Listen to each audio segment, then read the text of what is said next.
The world is very ancient, and human origins are mysterious and obscure. We try to decipher our past based upon the multiple layers of civilizations whose ruins lay strewn across the planet like pieces of an archaic jigsaw puzzle. Some of these old civilizations are still buried beneath the deserts, mountains, and oceans, awaiting a time when they will yield their secrets through human discovery or natural cataclysms that will strip away and reveal their hidden locations.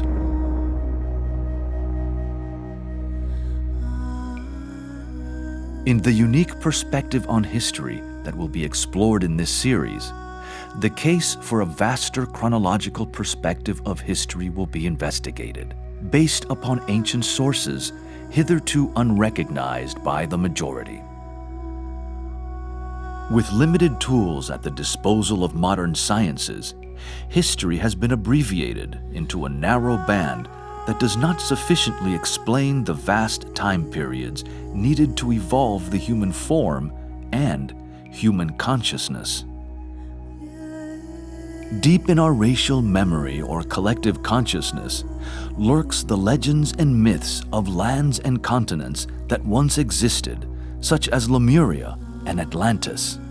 Fabulous stories abound of advanced cultures with their arts and technologies that have risen to great heights and then fallen back into the dust of history once again.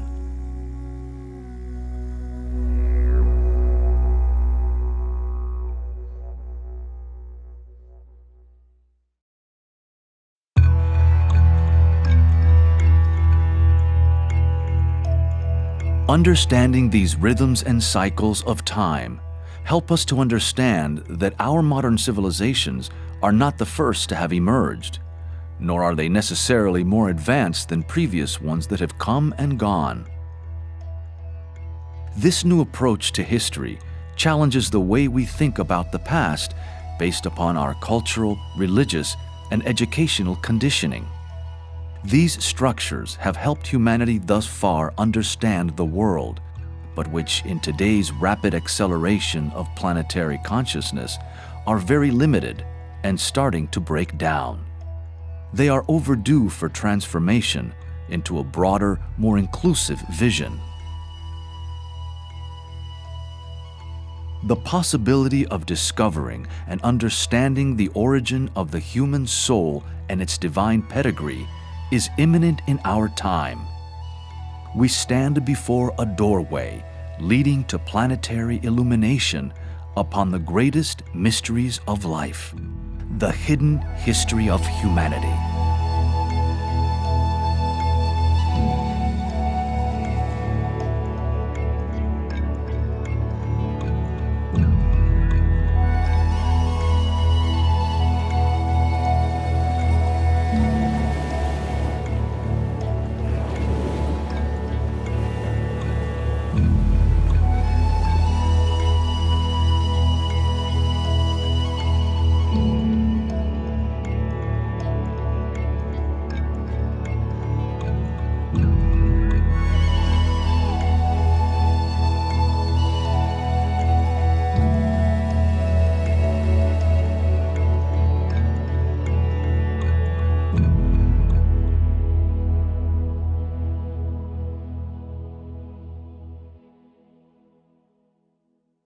The intention of the Hidden History of Humanity project is to re-establish the correct chronology and timelines for human history. That's part of it. The other part of it is that humanity is disempowered in not knowing its true origins or indeed the chronology. So to establish the correct chronology and the understanding of the root races, how humanity came into being, and how the evolution of consciousness proceeded from there, is going to empower humanity with knowing the truth. Humanity is having the truth hidden from it at this point in time, but it is actually emerging. We have light emerging, we have truth emerging, and this is happening exoterically in parallel with this esoteric emergence of the Ageless Wisdom teachings.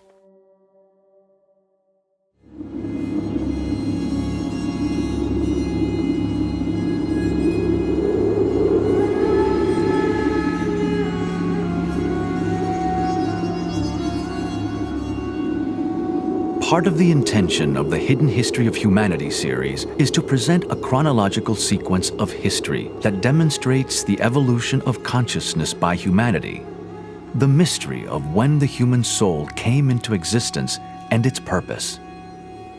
This first series will establish a broad structure of understanding for the future series that will elaborate further. Evolution will be traced from before the human race appeared through the stages of the Lemurian, Atlantean, and current root races. It will finish with contemporary humanity that is now transitioning into the sixth root race. It will discuss the evolution that will unfold in the future, always in the context of what has transpired. It has been said that unless we understand our history, then we are condemned to repeat the mistakes of the past.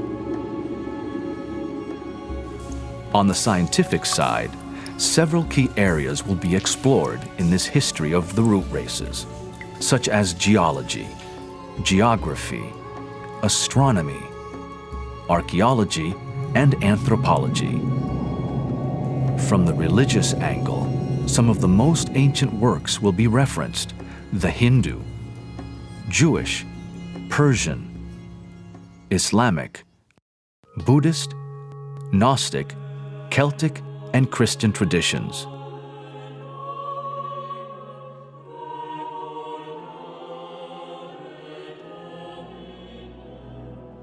Investigating the hidden history of the world means that we must return to discover the birth of the solar system, of which our Earth is but one participant. Stupendous questions will be explored as to how this solar system came into existence with its subsequent planetary schemes, chains, rounds, and globes.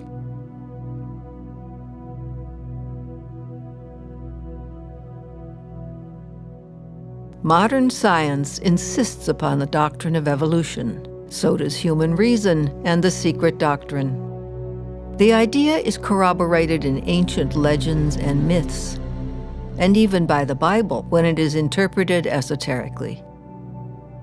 We see a bud slowly developing from a seed and a flower from the bud. But what of the seed with its predetermined program of physical transformation? What about the invisible, therefore spiritual forces which gradually develop its form, color, and perfume?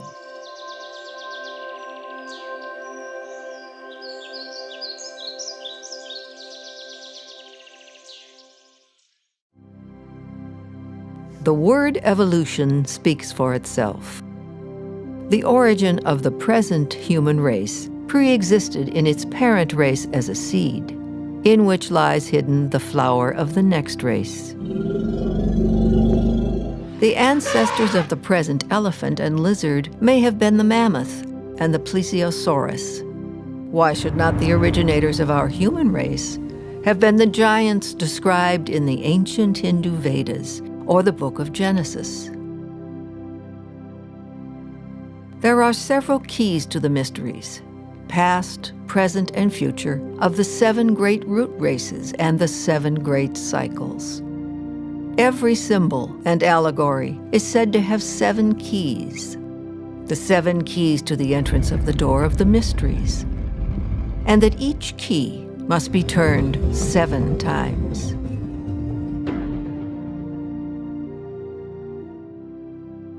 Well, the ageless wisdom has been called the perennial philosophy as well. It's ageless because it's timeless. It's the same verities and truths that exist throughout all time. And the ageless wisdom teachings come to us in many forms, through mythology, through various amanuenses who have been transmitters of the teachings from the hierarchy of the masters of wisdom, through the ancient Vedas, of course, through the spiritual traditions that exist universally. These various frequencies of the ageless wisdom teachings are available for people to plug into at whatever level of understanding that they have reached thus far in their soul evolution. There are several other keys to this study that include psychology, physiology, metaphysics, astrology, and sacred geometry.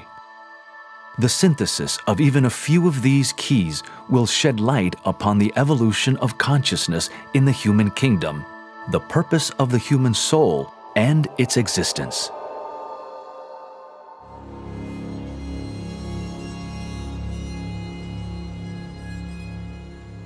For many, to be told that the age of thinking humanity is around 18.6 million years may invite some disbelief or even derision and ridicule.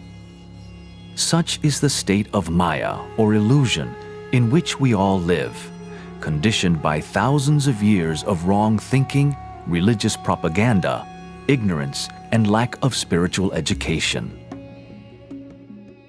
The somewhat overdeveloped concrete mind of humanity in this fifth root race is a particular liability, in that it does not recognize the subtle so easily, only that which is tangible. History, with its many evidences of past civilizations, is in a tangled and confused state.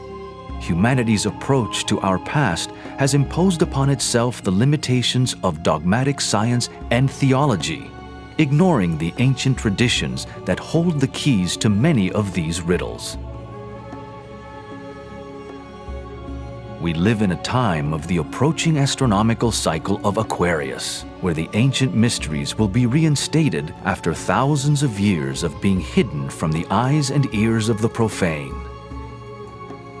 Humanity stands at the doorway of initiation into the mysteries of history and higher consciousness.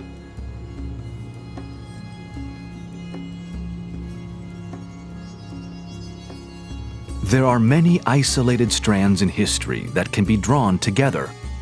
There are many facts that can be collated, especially those corroborated by direct as well as inferential evidence found in ancient literature and history.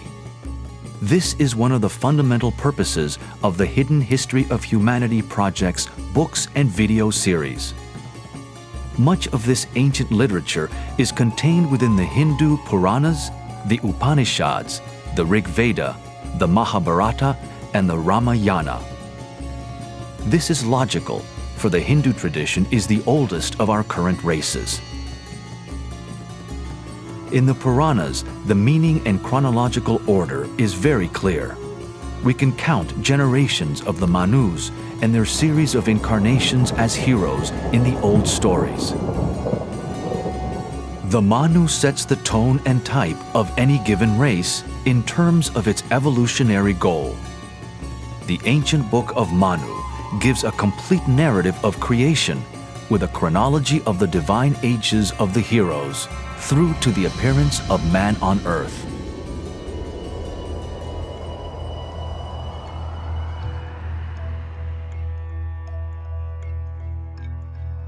Likewise, in the Egyptian tradition, all the lists of past kings were recorded carefully, documenting races and subraces reaching right back into ancient Atlantean and Lemurian history.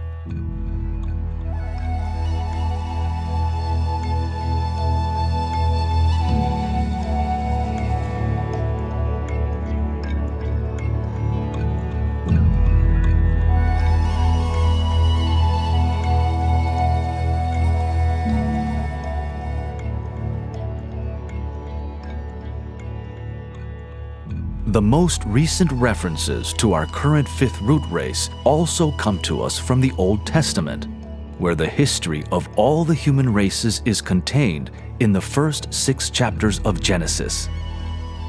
Much of this will also be explored in this series. Genesis, from chapter 4, verse 16, through to the end of the 5th chapter, gives purely historical facts taken word for word from the secret book of Numbers in the Great Oriental Kabbalah. The patriarchs of the Old Testament, such as Adam, Cain, and Seth, are the same as the Hindu Manus who set the tone, impulse, and purpose for each evolution in the root races, sub-races, and branch races.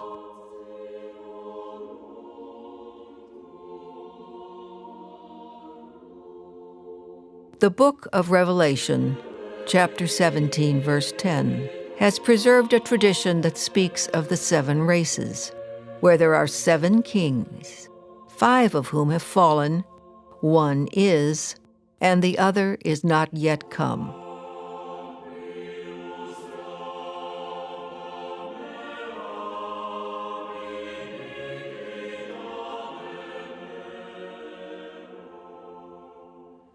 This passage refers to the 5 root races that have elapsed, including our 5th root race that is almost finished. That which is not yet come refers to the coming 6th and 7th root races. Interpretation of the Bible, both in the New and Old Testaments and based upon the secret sciences, has yet to be fully exposed with its many allusions to the septenary constitution of earth and man, to the 7 major cycles or rounds and the 7 root races.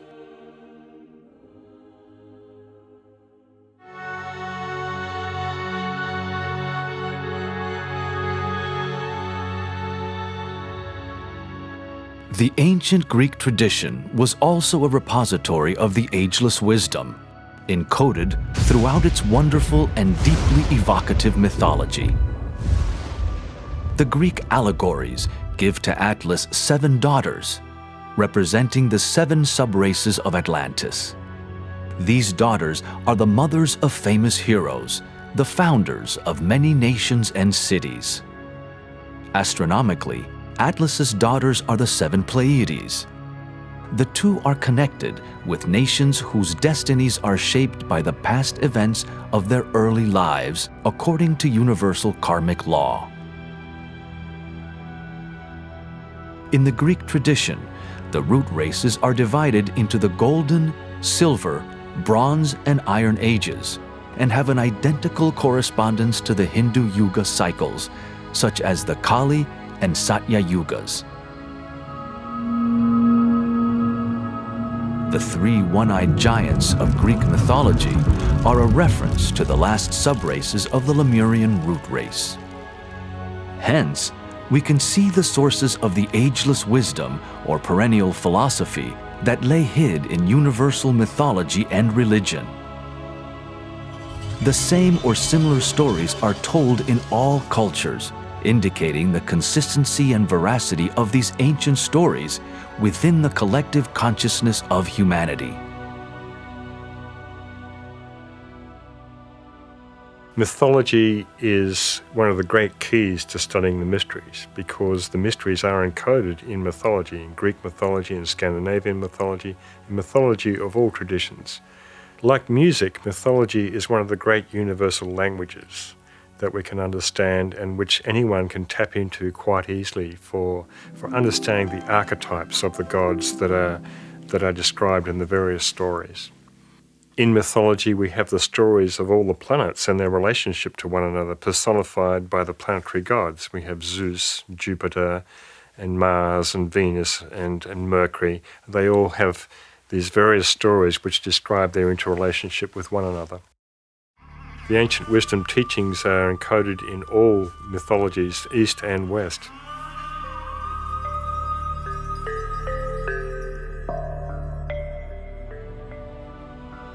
The secret history of the world is revealed in many traditions, the duration of which far surpasses the minuscule figures used in modern times. In the denial or ignorance of its true origins lies the source of disempowerment for humanity, in not knowing its divine source, the nature of the human soul, and the very lengthy evolution of human consciousness.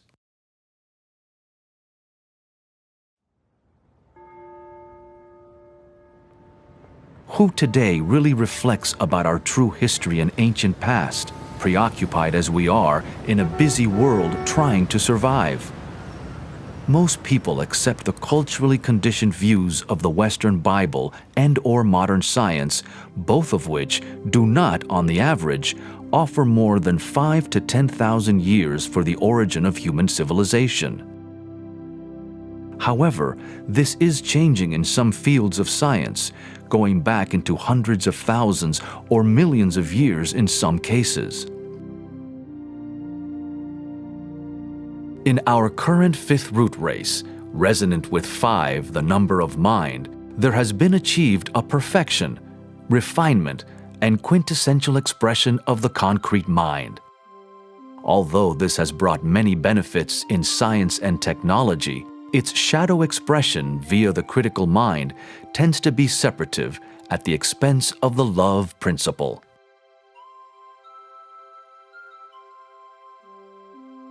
The lower mind only functions through the 5 tangible senses. In the coming Aquarian cycle, the secret sciences will blend more fully with mainstream science. The 6th sense, or intuition, is in its early stage of development in this imminent 6th root race, hence perception of the more subtle aspects of human evolution, such as the aura, chakras, and the invisible forces behind nature, is still limited, unrecognized, and unrealized by the majority. With regard to our history, there are many crystallized belief systems that influence current world thinking. They are compounded by an unquestioning and undiscriminating acceptance under the authority of modern science or religion. Likewise, history tends to stay in a straitjacket of conformist, consensus thinking that excludes any other viewpoints. This is changing, however, almost imperceptibly, as inquirers from many disciplines are questioning existing viewpoints of the status quo. They are uncovering more and more evidence that will continually transform current thinking. This Hidden History of Humanity project series is part of this incoming wave, expanding our worldview, pushing us ever forward in our evolution.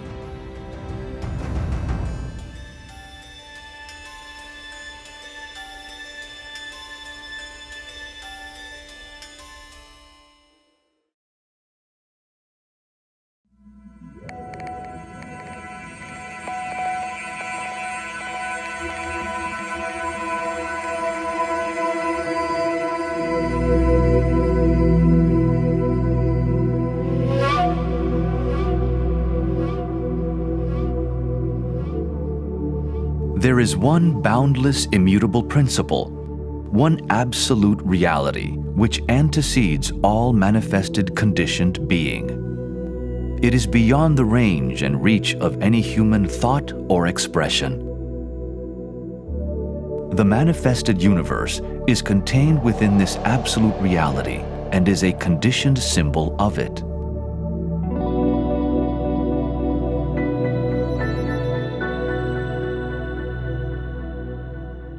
Our planet and the whole cosmic scheme, with its suns, constellations, galaxies, and attendant planets, are part of one great cosmic plan whereby ever-increasing expansion of consciousness occurs. The Buddha said, "Veil after veil will fall, but veil after veil remains."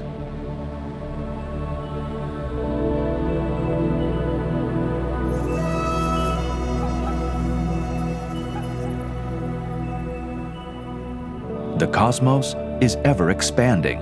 Speculation on the intelligences and hierarchical orders of worlds is evident in many traditions. One can only ponder on the rich diversity of life within this living cosmos. All of these factors inform us that we cannot possibly be the only form of creative intelligence in this vast panorama of worlds. And humanity is coming to this gradual realization and imminent revelation in fact.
The Earth incarnates over many vast cycles called rounds or manvantaras in the Hindu parlance.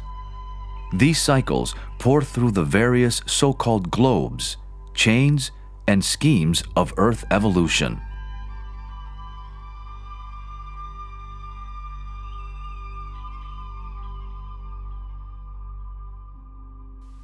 The rounds are enormous periods of time, and there are 7 rounds that correspond to each planetary incarnation or globe of the so-called planetary logos. And we are currently in the 4th round of 7 rounds at the moment. And this has brought about an elapsed time of around about 1.93 billion years.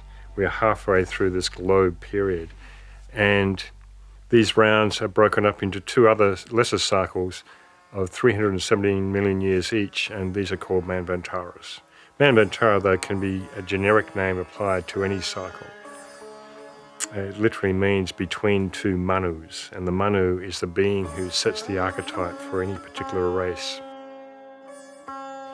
So these 7 rounds are opportunities for the incarnating monads of the planet to gain experience by incarnating upon these streams of energy, which we call rounds, and subsequently find their incarnation into the various root races, sub-races, and branch races.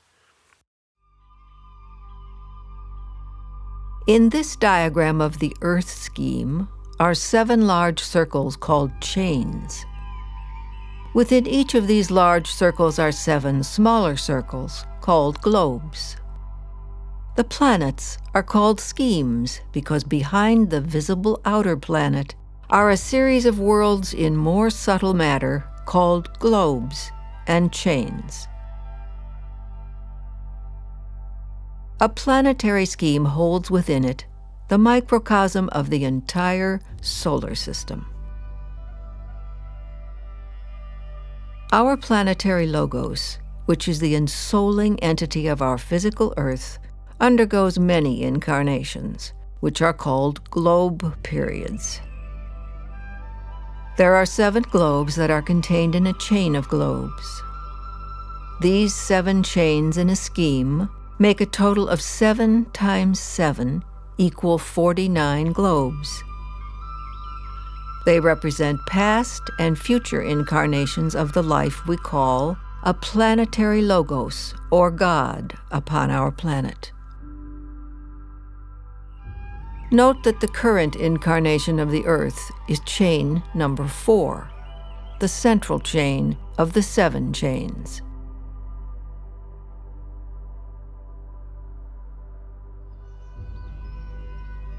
The 3rd chain is also called the moon chain, a previous incarnation of the Earth, for which our moon today is a remnant and reminder.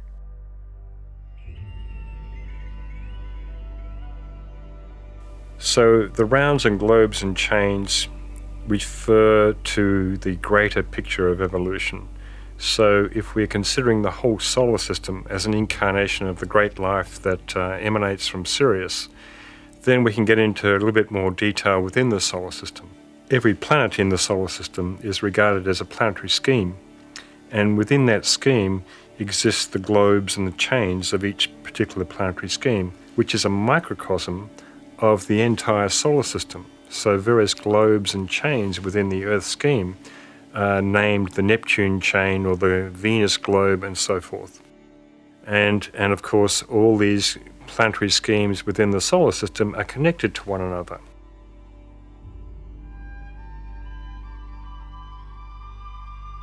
In time and space today, our Earth scheme is currently in the 4th globe of the 4th chain, about halfway through its evolution. It is now in the 25th globe, or incarnation of a total of 49 globes in the Earth scheme. A globe period lasts for 4.32 billion years.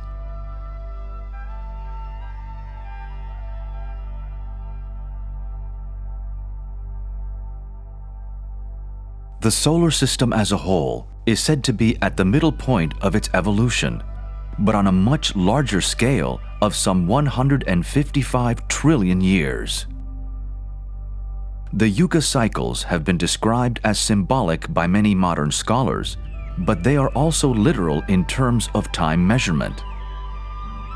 These are stupendous timescales, yet if one seriously studies and reflects upon the ancient Hindu yugas, it will be found that they have an innate beauty and truth that transcends our modern measurements of time.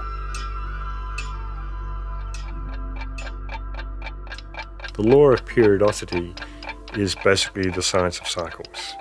So periodically, these cycles recur over periods of time, they repeat, but they repeat on different turns of the evolutionary spiral. So we have cycles of the rays, we have cycles of the planets, and we of course have cycles of the zodiac. We have the precession cycle of the zodiac every 25,920 years. So we have many, many wheels within wheels to study in the science of cycles, and it can get very confusing. The Yuga cycles of the Hindu tradition are based upon the precession cycle of the sun going through the zodiac. So we have a 2,160 year cycle of the sun precessing through Aquarius, through Pisces, and so forth. And if we multiply the 2,160 year cycle by 2, we get 4,320, which Blavatsky tells us is a magical cipher that we can use to calculate some of these cycles called the yugas.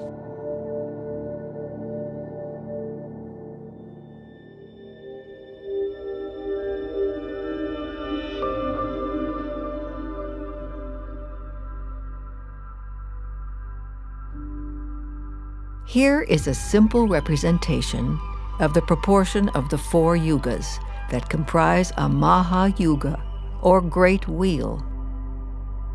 The lesser yugas, or wheels, are the wheels within wheels. The yugas above describe the 4 yugas of this current 5th root race that started almost 4 million years ago, starting with the Satya Yuga and moving clockwise through the lesser yugas to finish at the Kali Yuga that started around 3000 BC.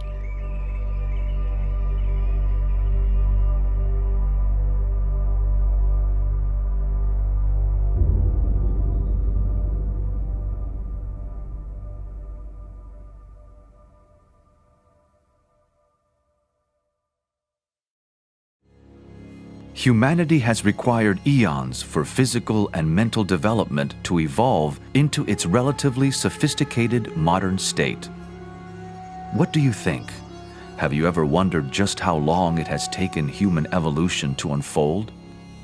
Have you accepted what you were told at school or believed what adamant biblical scholars have declared? Or have you gone along with modern science's authority? How can we consider a longer time frame for history which ultimately conceals the greatest puzzles of existence and the mystery of the human soul?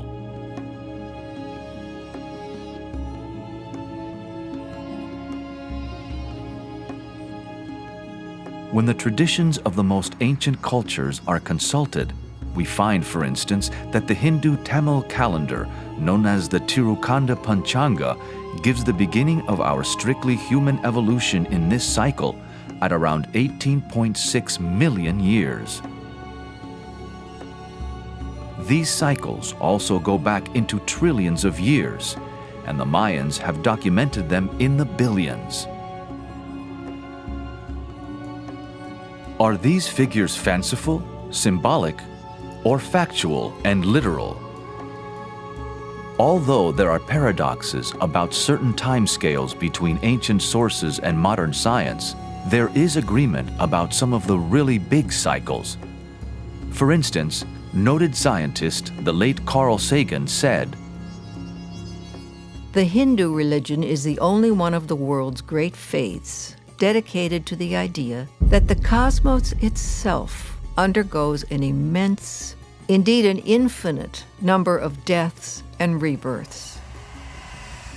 It is the only religion in which time scales correspond to those of modern scientific cosmology. Its cycles run from our ordinary day and night to a day and night of Brahma, 8.64 billion years long, longer than the age of the Earth or the Sun. Physicist Fritjof Capra, in his best-selling book, wrote, "This idea of a periodically expanding and contracting universe, which involves a scale of time and space of vast proportions, has risen not only in modern cosmology, but also in ancient Indian mythology. Experiencing the universe as an organic and rhythmically moving cosmos, the Hindus were able to develop evolutionary cosmologies which come very close to our modern scientific models."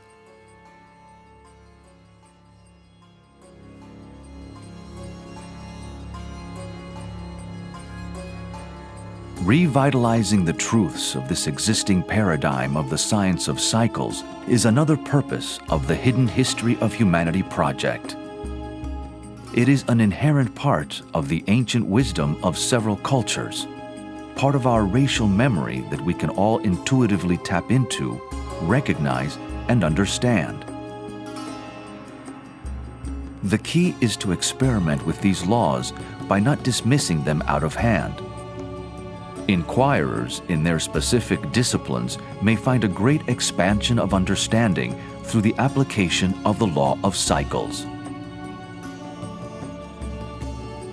All cycles take place to a lesser degree within the time span of the so-called 7 root races, whilst a far vaster reach of time encompasses the globes, chains, and schemes.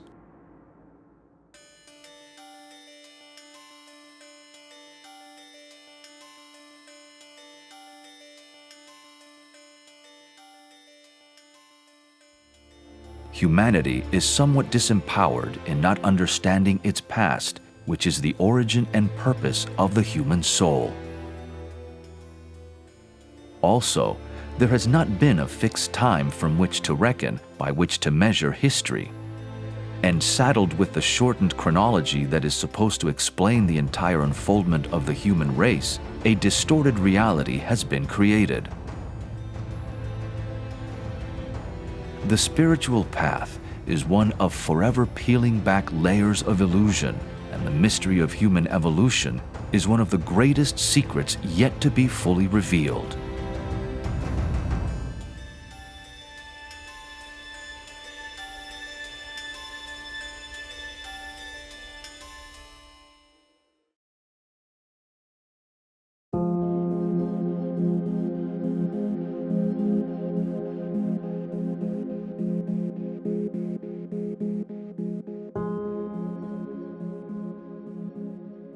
As noted earlier, modern science and the secret sciences roughly concur on some of the big cosmic cycles.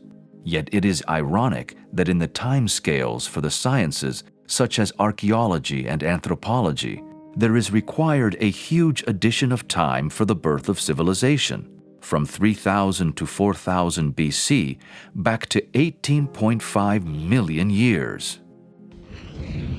Equating the esoteric record of time with the current accepted geological record, there is a massive subtraction of time, from around 65 million years for the Jurassic Age down to 28 to 20 million years for the esoteric doctrine.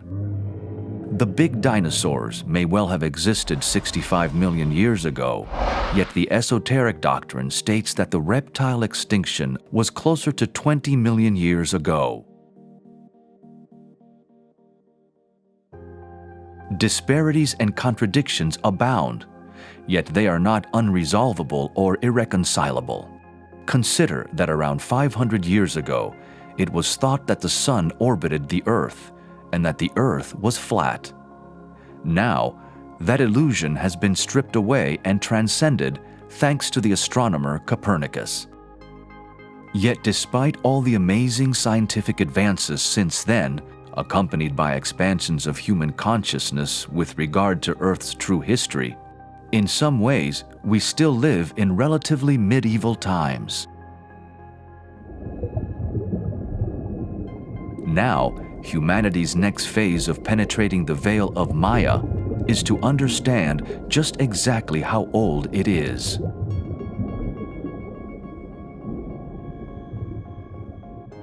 Time is an illusion. Yet just as a human being has its allotted lifespan, so do all other lives: plants, solar systems, galaxies, races, civilizations, and nations. All entities, therefore, have a measurable cycle in which to achieve certain goals in their evolutionary pattern. Esoteric cycles are based upon the astronomical precession of the Earth orbiting the Sun. It takes 2,160 years for the Sun to precess through one sign of the zodiac. From here, all the greater cycles are measured.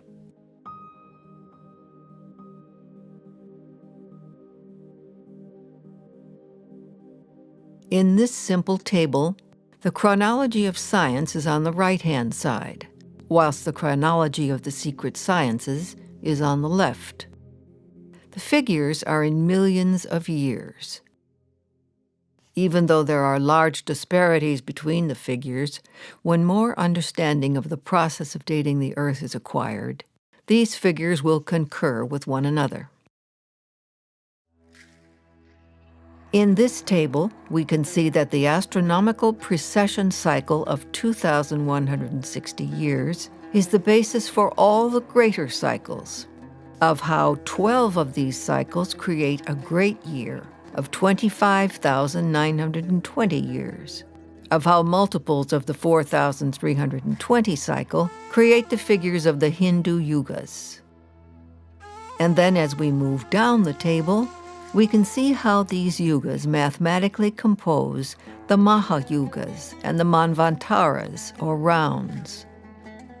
Eventually, a day of Brahma is reached, delineating the time for an entire globe period, or one incarnation.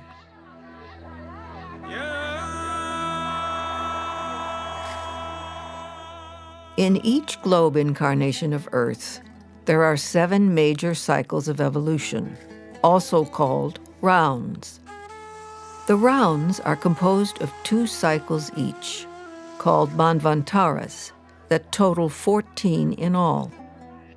The rounds are cycles wherein the life wave of human spirits incarnate through a planetary scheme and its chains and globes. This human life wave experiences life in all kingdoms, starting with the mineral, vegetable, animal, human, and finally the kingdom of souls.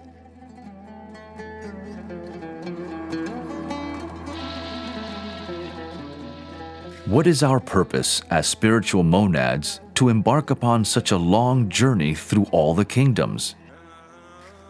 Part of the answer to this mystery is to evolve and grow, and to bring evolution upon Earth to perfection, eventually to the status of a so-called sacred planet.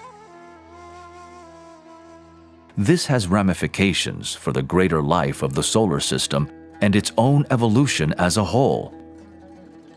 We can see, therefore, the inseparability of ourselves from the great Creator and all kingdoms in nature, for they are all modes of expression for this great being to redeem, purify, and transform into higher consciousness, thereby eventually joining a greater evolution with the other planets in the solar system.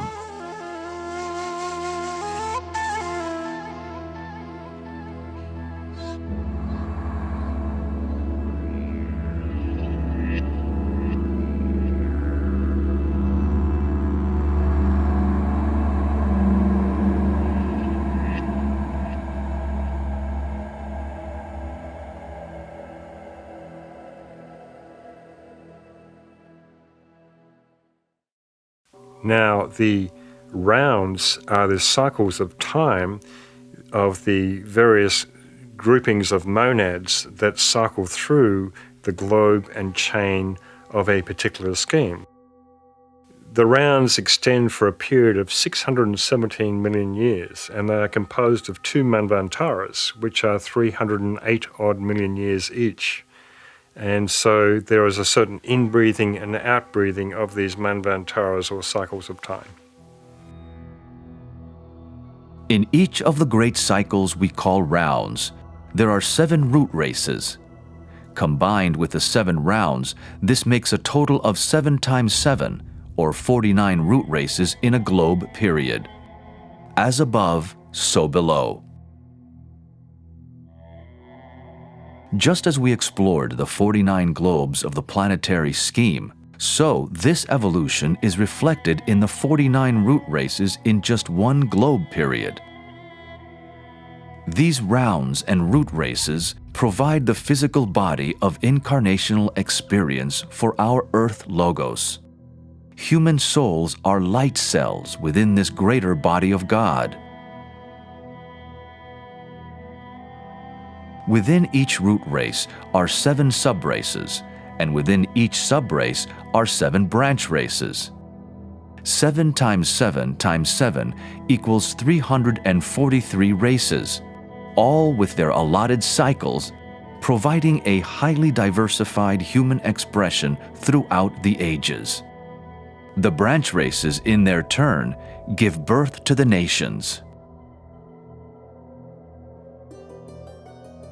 A root race is a planned unfoldment of consciousness, where a certain archetype is created by the so-called Manu of the races, and various civilizations unfold within that particular time period of a root race, which of course encapsulates 7 subraces and 7 branch races within each subrace, giving many, many different incarnations and possibilities of civilizations, and of course all the soul groupings, the 7-ray soul groupings, who incarnate through those particular branch races and subraces and root races to gain experience, and of course all aim towards enlightenment and liberation ultimately.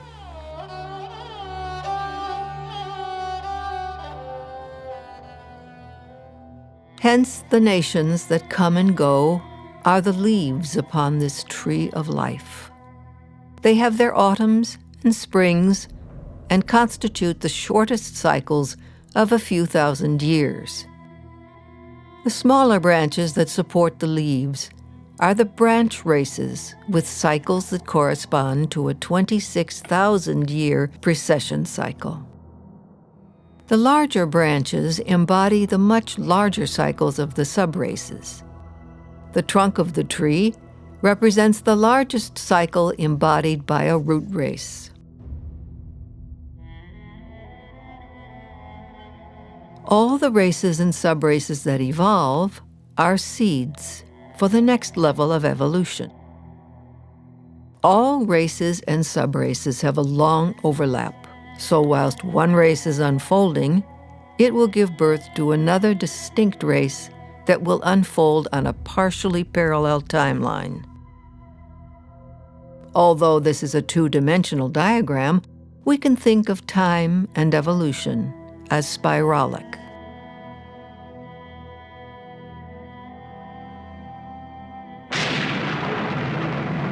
The root races started around 150 million years ago, during the latter part of that immense cycle we call the 4th round. The first 2.5 human races were in the subtle or etheric realm, and gradually evolved into a physical form with skin and bones in the middle of the 3rd root race of Lemuria. Human bodies were enormous in those times, but through development of the mental principle, became smaller and more refined.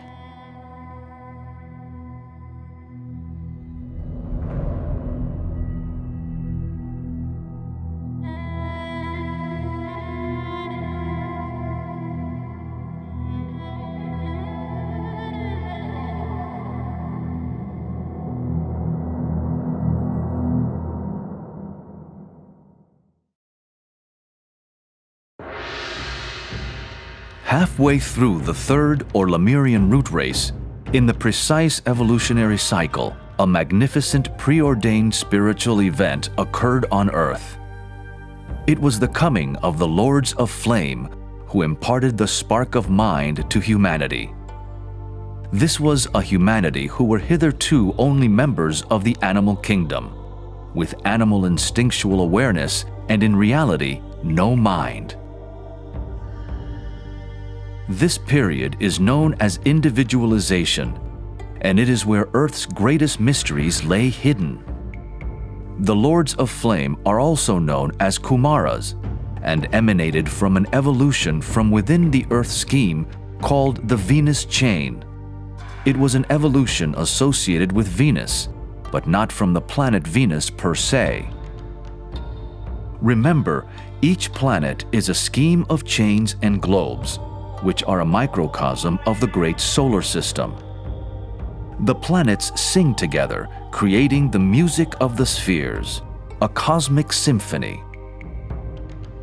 The presence of these 105 Kumaras created a great influx of force, so powerful that a mighty storm raged over the planet, destroying most of the animal kingdom, dinosaurs and humans alike.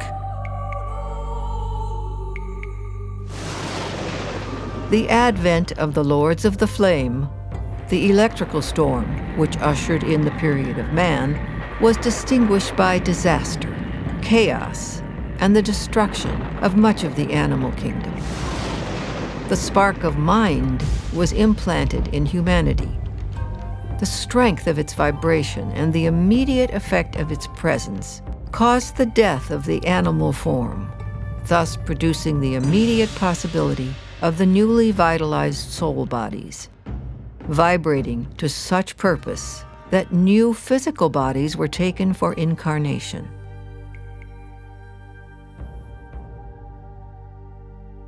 This individualization period occurred in the third branch race of the third subrace of the third root race, Lemuria, expressed as 333. The number 3 relates to the Universal Mother who births all forms.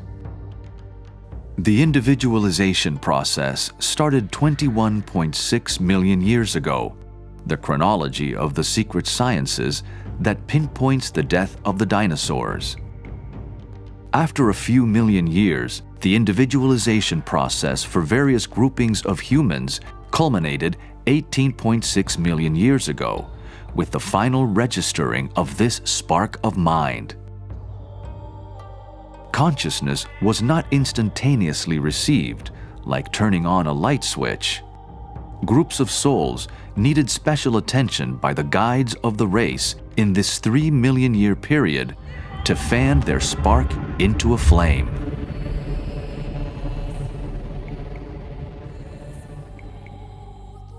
During this period, another miraculous evolution occurred. The future humans, who were hitherto members of the animal kingdom with only instinctual consciousness, were hermaphrodite also. In other words, they reproduced themselves without the aid of any mate. Thus, hermaphrodite humanity gradually transformed into a two-sexed species over this 3 million year period. By the time the process was completed, it corresponded to the completion of the individualization period 18.6 million years ago in the 5th subrace of Lemuria. Male and female then started to reproduce the way humans do today. Adam and Eve in the garden represented this separation of the sexes, whilst the eating of the apple was the gaining of consciousness. This biblical story will be covered in greater detail in this series. If we study the individualization period, we can find most of the mysteries of humanity are encoded around this time. The period of individualization represented the awakening of humanity, who were previously part of the animal kingdom, unawakened pretty much with animal consciousness at that time. It occurred back in Lemurian times, halfway through the Lemurian root race, and it was kick-started or triggered by the so-called Lords of Flame, who came from an evolution within the Earth scheme. This evolution within the Earth scheme is associated with Venus, but it was not Venus per se. The presence of these beings, these Kumaras or Lords of Flame, created an electrical field around the planet that ended up destroying most of the animal kingdom at that time. And this was probably the true period of the death of the dinosaurs. It was the death of the human forms at that time who were part of the animal kingdom, but they reincarnated after this period with causal bodies or souls. The spark of mind was born. This occurred around about 21.5 million years ago, but it took about 3 million years to fan the spark of mind into a greater flame, so to speak. And over this 3 million year period, humanity became individualized in various ray groupings around the planet. So animal man at the time went from instinctual consciousness to individual self-consciousness. They became self-aware. And this particular period is delineated in Genesis, in the Bible, where Adam and Eve knew each other. This was the time of individualization, sort of more or less mythologically expressed.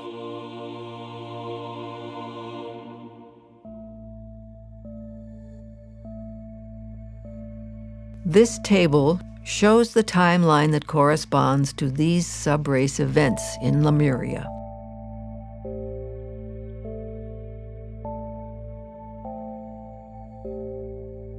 Gradually, all the Lords of Flame, their work completed, returned to the Venusian evolution within the Earth scheme. Yet 7 of these Kumaras stayed, the chief of whom is called Sanat Kumara, or Melchizedek, also known as the Watcher, or the Ancient of Days. He presides over humanity until the last weary pilgrim struggles home. In other words, until the last of humanity achieves liberation. This was also the time of the establishment of the planetary center called Shambhala, over which Sanat Kumara presides.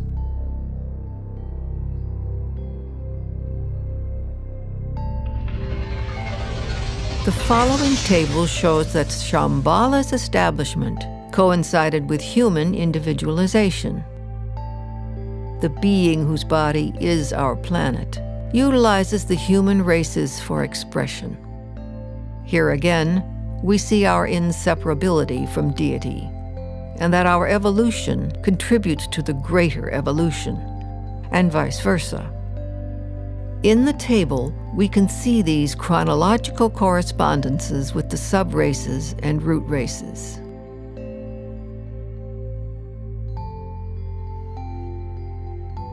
The humanity of that ancient time was enormous in stature, though evolution has been refining and decreasing in size up to our present day. Even over 4 million years ago, when the final destruction of Lemuria occurred, just before the first Atlantean destruction, there were still very large giants. Indeed, the statues of Easter Island that are about 30 feet or 10 meters high are representative of the height of the giants of that time.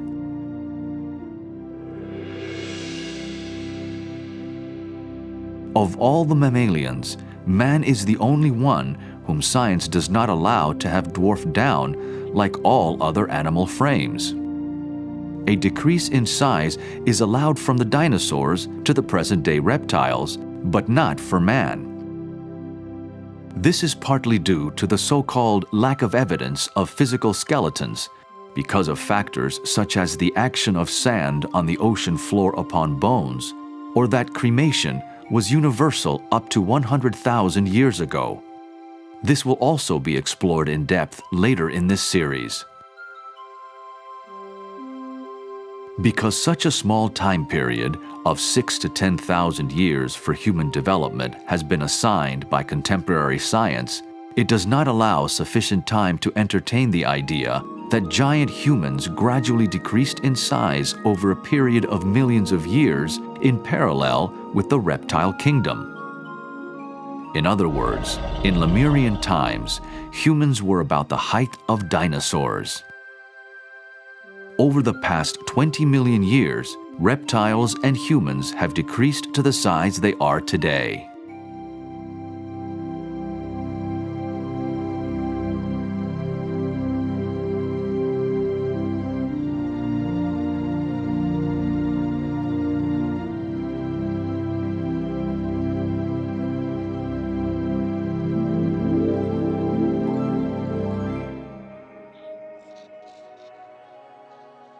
So the Hidden History of Humanity project seeks to document and visit many sites around the world where these relics and artifacts remain of ancient civilizations, such as Tiahuanaco in South America, Cuzco in Peru, Easter Island, the ancient ruins of Greece, and many ruins around the Mediterranean.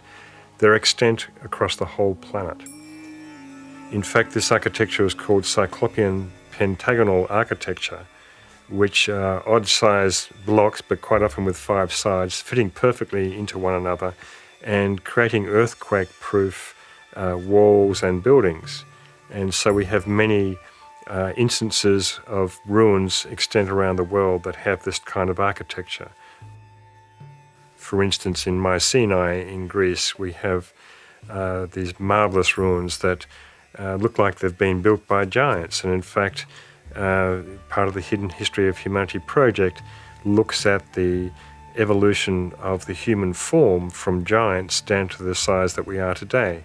And in fact, these giants built, in fact, we were talking about Cyclopean architecture, we're talking about the Cyclops, the legendary giants with the one eye. And these giants did exist back in Lemurian times and actually physically manhandled these enormous blocks that weighed many tons into position.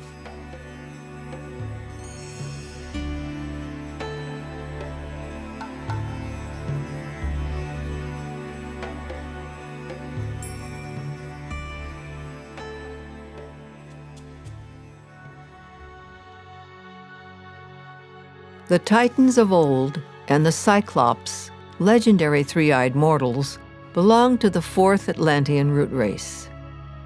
All their subsequent legends and allegories are found in the Hindu Puranas, the Greek myths, and Homer, based upon hazy reminiscences of real Titans, men of superhuman, tremendous physical power, which enabled them to defend themselves and hold at bay gigantic monsters of the geological Mesozoic and early Cenozoic times.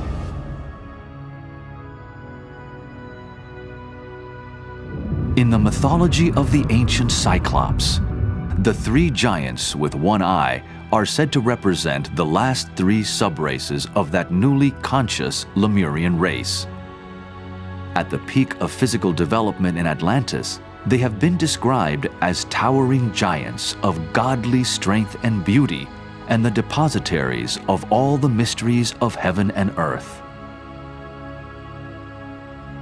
The giants of both Lemuria and Atlantis were able to build large structures and lift enormously heavy slabs of stone, but also had at their disposal technologies that allowed stones weighing many tons to be lifted effortlessly.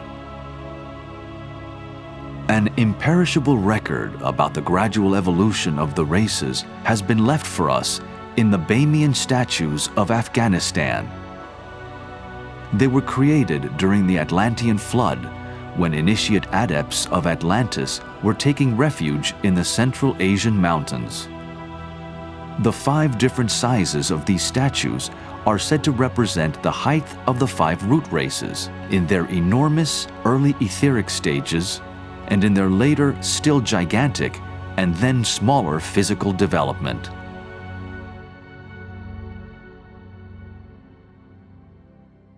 The civilizations in Lemuria and Atlantis also had access to technologies based upon sound that was able to create a vacuum and lift these blocks effortlessly, these blocks that weighed many tons, or to transport them from many miles away to their particular sites, such as Stonehenge is a good example of this.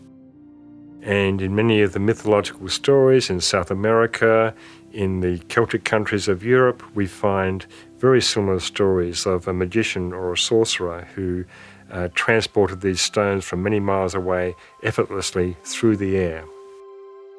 The transport of these stones may seem like a magical process to us, but to those who had the knowledge, it was simply about rendering the atoms within these stones weightless.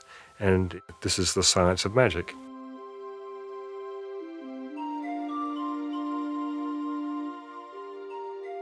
It's important for humanity to understand their true origins because we really don't know. Most people do not think about history. They have a vague sort of idea that we came from somewhere, came from apes usually. This is what is taught in high school.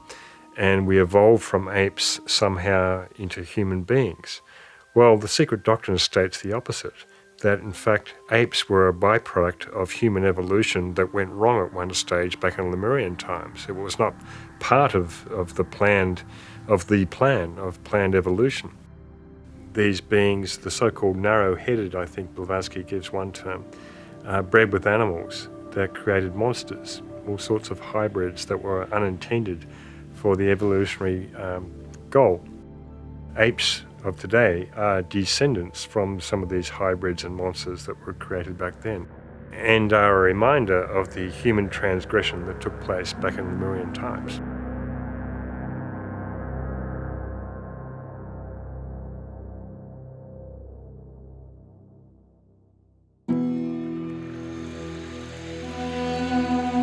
According to occult doctrine, humans bred with animals in Lemuria, creating an unnatural and unplanned linking.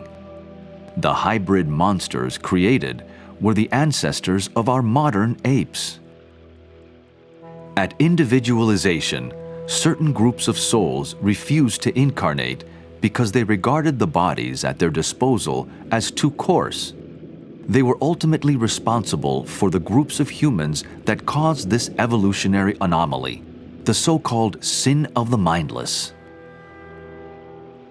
The modern-day orangutan is a peculiarly human reminder of that ancient transgression, and today these apes are getting much publicity because their habitats are being destroyed in Indonesia through rainforest logging.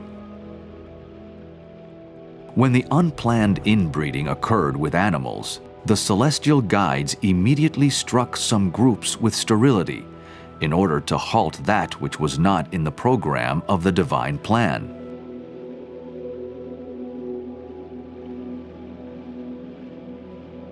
Can we imagine if this one fact of the secret sciences was considered? That apes were created by humans breeding with animals? What a dramatic revolution in consciousness would take place in how humanity views itself. Currently, in educational institutions, a 5,000 to 10,000 year history of the human race is taught, and that it evolved from apes. Humanity, however, has a much more divine and ancient pedigree. Madagascar was once part of the Lemurian continent and boasts dozens of species of lemur monkeys. Lemuria was originally part of a long prolongation of land, but the main continent extended from Madagascar in the west, encompassing India, Australia, and Indonesia, right across the Pacific Ocean, taking in Easter Island, Hawaii, and parts of the Americas. Australia is the largest surviving remnant of this once vast supercontinent. The fledgling humanity during early Lemuria was under the guidance of divine beings said to emanate from celestial spheres far higher than our own, giving instruction in building, agriculture, fishing, and language.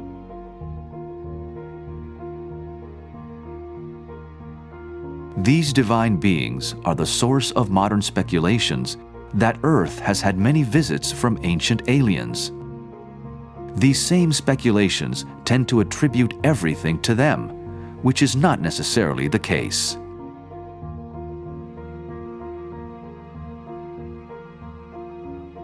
However, the mighty ones performed their great works and left behind them everlasting monuments to commemorate their visits.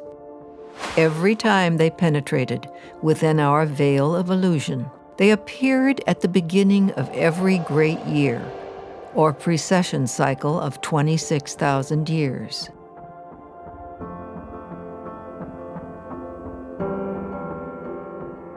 In ancient Chaldea, these beings were called the Kabiri, or Kabarim, meaning the measure of the heavens. In order to prepare suitable candidates for initiation, it was decided about 17 million years ago to build an organization and a headquarters for the mysteries.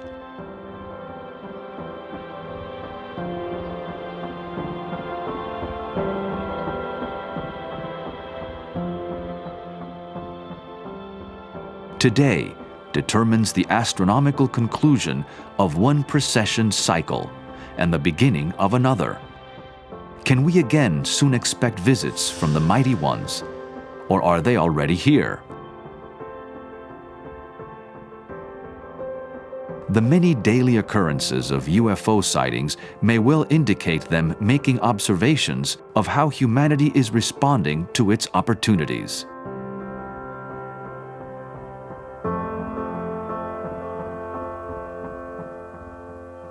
There is no doubt that advanced beings have always assisted humanity. From the first Kumaras of ancient Lemurian times, who taught building and agriculture, to the Kabiri, who have visited every 26,000 years to seed another impulse for the next cycle. Yet Earth evolution has seen the perfection of many of its own who have chosen to remain behind and guide humanity. The masters of the wisdom and the adepts of Shambhala have possession of the secret knowledge that lays behind the ancient lost technologies such as pyramid building, lasers, and anti-gravity flying craft.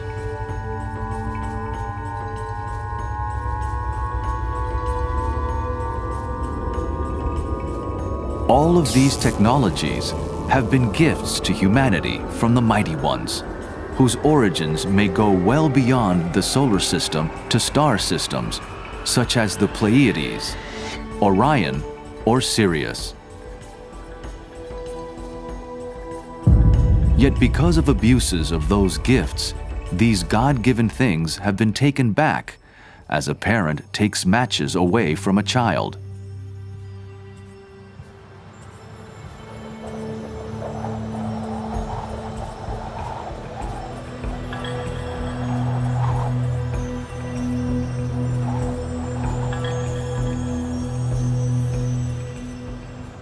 The ancient wisdom has had a veil thrown over it, yet in the past century, that very same veil is starting to reveal what has been hidden for so long. The revitalization of the ancient mystery teachings is extremely important at this time because it parallels the externalization of the hierarchy who have been behind the scenes watching over human evolution for the last 3 or 4 million years, and who of course are about to re-externalize again. So when the hierarchy re-externalize back amongst humanity, who will be walking amongst humanity, this has not happened for a long time. It will also be a catalyst for the reinstitution of the mystery schools, and where candidates for initiation can go to these mystery schools and learn the ageless wisdom, participate in group meditation, and prepare themselves as candidates for initiation.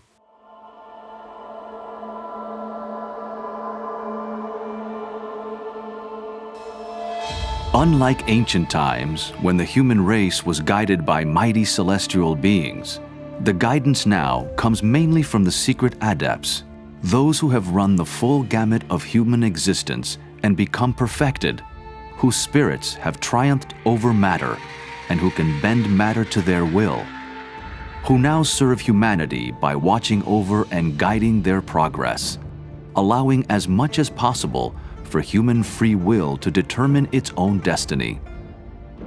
Yet this inner government of the planet surely interacts with and regulates the presence of extraterrestrial visitors.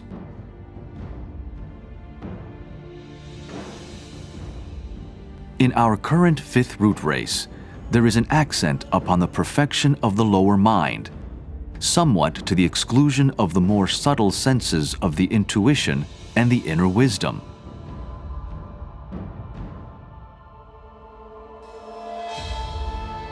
Hence, we must be careful not to interpret ancient texts, symbols, and statues literally or too materialistically, especially if we lack an understanding of the subtle constitution of man.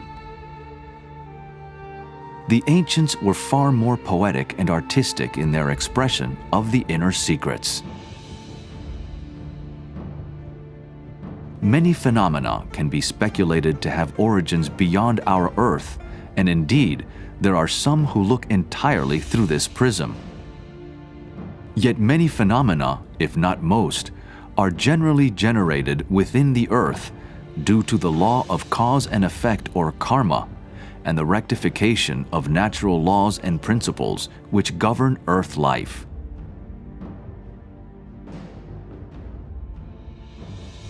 In the days of Lemuria and Atlantis, humanity had not developed these marvelous technologies with their own minds. Today, however, we are just starting to recover some of those lost gifts through our own mental development that has evolved since those times. The mighty ones must surely be watching on with interest and readiness in case we look like destroying our planet through repeating past abuses.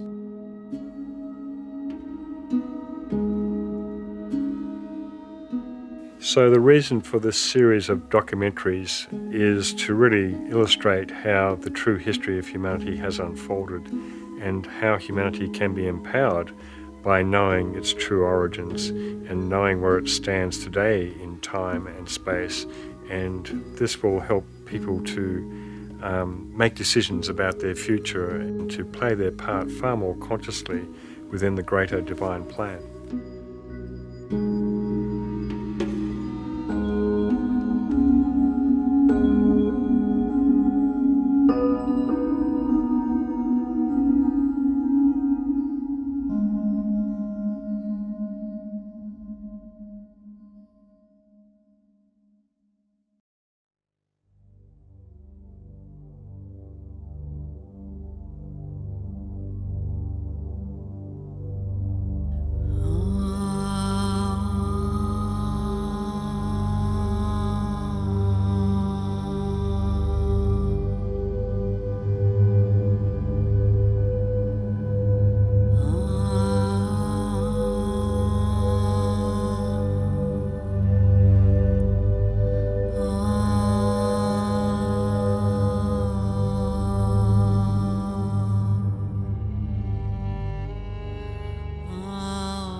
In Part 1 of the Hidden History of Humanity documentary, we covered an introduction to the grander scheme of cosmos and the enormous cycles of the Manvantaras that circulate through the chains and globes of our Earth scheme. This involved the consideration of the Hindu yugas and astronomical precession cycles, plus the cyclical nature of time, all inextricably linked with the unfoldment of the root races, sub-races, and nations, in short, the history of civilization. We examined the idea of human individualization in ancient Lemuria and the implantation of the spark of mind that started the evolution of consciousness throughout the root races. This period of planetary history encompasses the profound mystery of the origin of the human soul.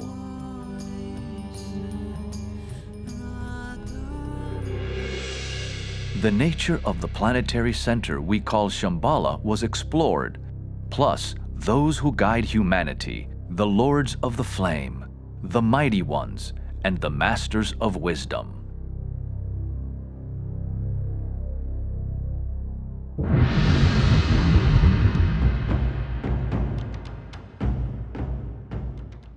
In Part 2 of the Hidden History of Humanity documentary, we will review the original Shambhala as the Temple of Ibez, located in South America. Also, the evolution of the Atlantean root race, giants, megalithic constructions, and the Great Atlantean War, as told in the ancient epic, the Mahabharata. We will detail how the two great world wars of the last century were a recapitulation of the war in Atlantis, a conflict between the forces of light and the forces of materialism, still ongoing today. Plato's Atlantis is also mentioned as an important source of the ageless wisdom. This will lead us to the consideration of the role of the Egyptian and Mayan traditions and their relevance in modern times, leading into the coming sixth root race. We will explore the importance of Britain, the United States, and Brazil as a triangle of nations preparing us for the sixth root race, imminent Earth changes and cataclysms, the year 2025, and the reappearance among humanity of the Masters of Wisdom for the first time since those ancient Atlantean days. All these changes will be occurring on the eve of the Aquarian cycle, where spiritual initiation will be achieved en masse, and the expansion of human consciousness will go steadily forward.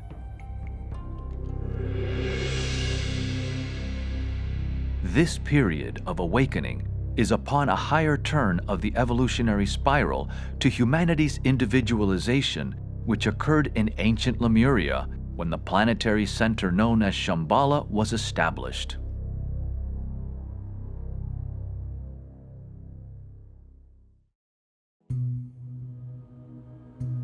It is highly likely that this original Shambhala outpost could have been in Brazil or the region of Lake Titicaca, straddling Peru and Bolivia. In these early Lemurian times, human bodies were gigantic and clumsy, requiring instruction in what we now call Hatha Yoga, in order to coordinate the etheric body with the physical. This was the first spiritual goal for humanity and represented the first initiation.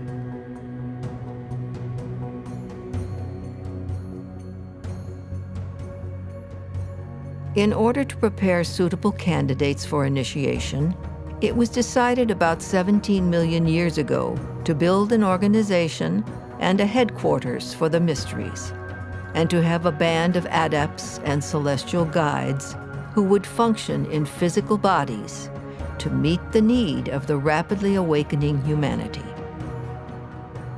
These beings incarnated as kings and priests of nations, the instructors of humanity. The Ibizan adepts had to deal with the humanity that was in its infancy, whose polarization was most unstable, and whose coordination was very imperfect. There was very little mentality to be found, as we know it today, and humans were practically altogether astral in their expression.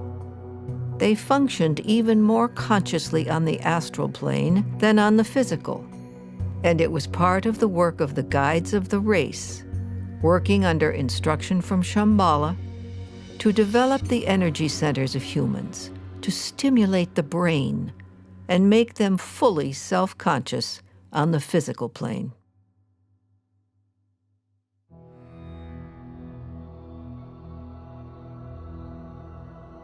The infant humanity of Lemurian and early Atlantean days had to be taught who they were by means of symbols and methods, which to us would be crude, impossible, and of a nature which the race should have transcended many millions of years ago. It was necessary in those days to employ methods more definitely physical than are permissible today. These methods of physical stimulation were employed, and the laws of energy, as they work through the various chakras, were taught until the time came when another big change was made and the door of initiation was opened.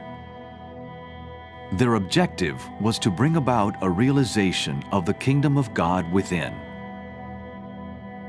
It was felt at the time that man was then self-centered enough and individualized enough to permit of a drastic change in method and practice. All this took a vast period of time. So humanity were imbued with the spark of mind, but it wasn't the type of consciousness, mental consciousness that we have today. It was very, very slow and different. They had huge bodies at that time as well. The bodies were not refined, they were somewhat clumsy, and so the first yoga of the Lemurian race was Hatha Yoga, the coordination of the etheric body and the physical body. So what we had in the fifth sub-race of the Lemurian root race was the completion of the individualization period, but also the separation of the sexes. And humanity started reproducing the same way we do today.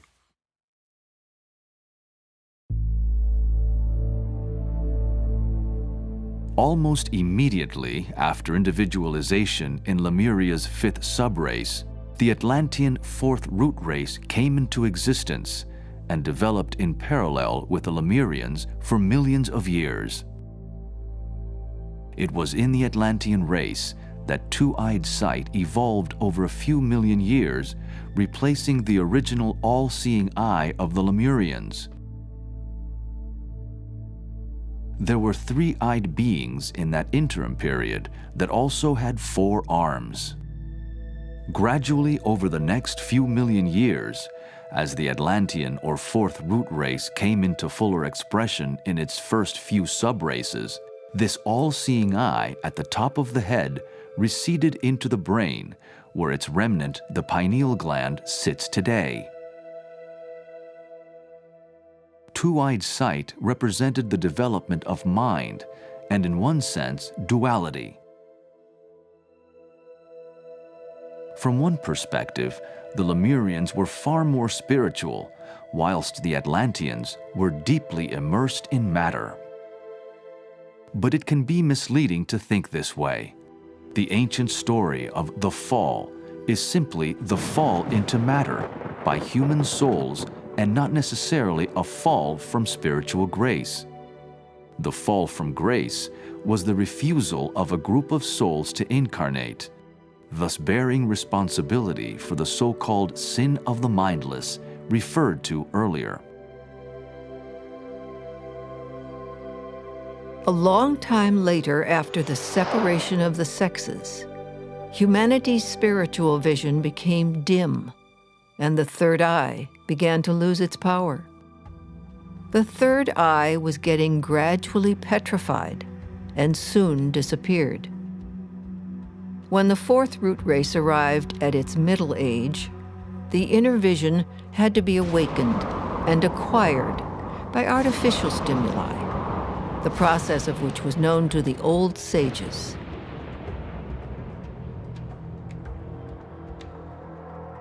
The science of initiation was introduced by Shambhala's masters and adepts in order to hasten evolution because our Earth scheme had fallen behind in the previous cycle of the moon chain, deemed a failure.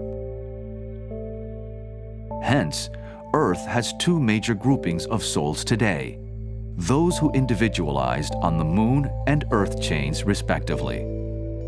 Moon chain souls are far more developed in their mental capacity and to a degree spiritually.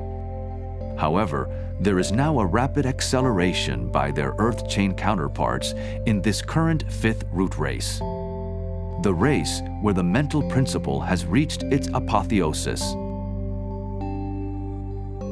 It is said that the respective difference between capital and labor and several other conflicts on this planet are expressions of the difference between moon chain and Earth chain souls.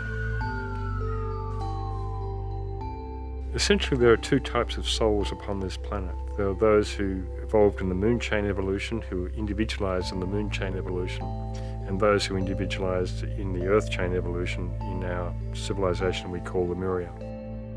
And the Earth chain evolution is a long way behind the moon chain evolution in terms of mental capacity that has been evolved, but they are rapidly catching up in this fifth root race, which is all about manas or mind. Yet still the moon chain souls are more advanced in many ways in terms of just their soul age, if you like. But it's getting to a point on the planet where there is a synthesis taking place between the Earth chain and moon chain evolutions, and this too will take place in the age of Aquarius, in the greater 25,000 year cycle, and to a degree in the lesser 2,160 year cycle.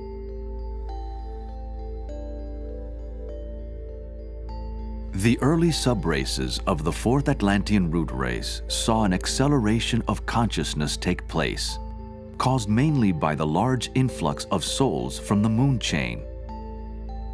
They had been held over in a kind of sleep state called pralaya, waiting for Earth chain humanity to catch up in their mental development, relatively speaking.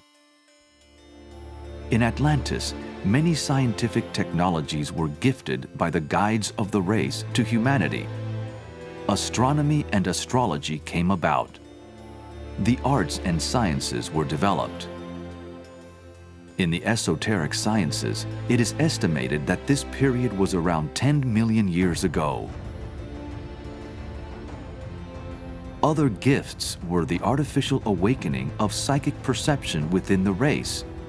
Yet this was ultimately misused and abused, as was the developing mental principle.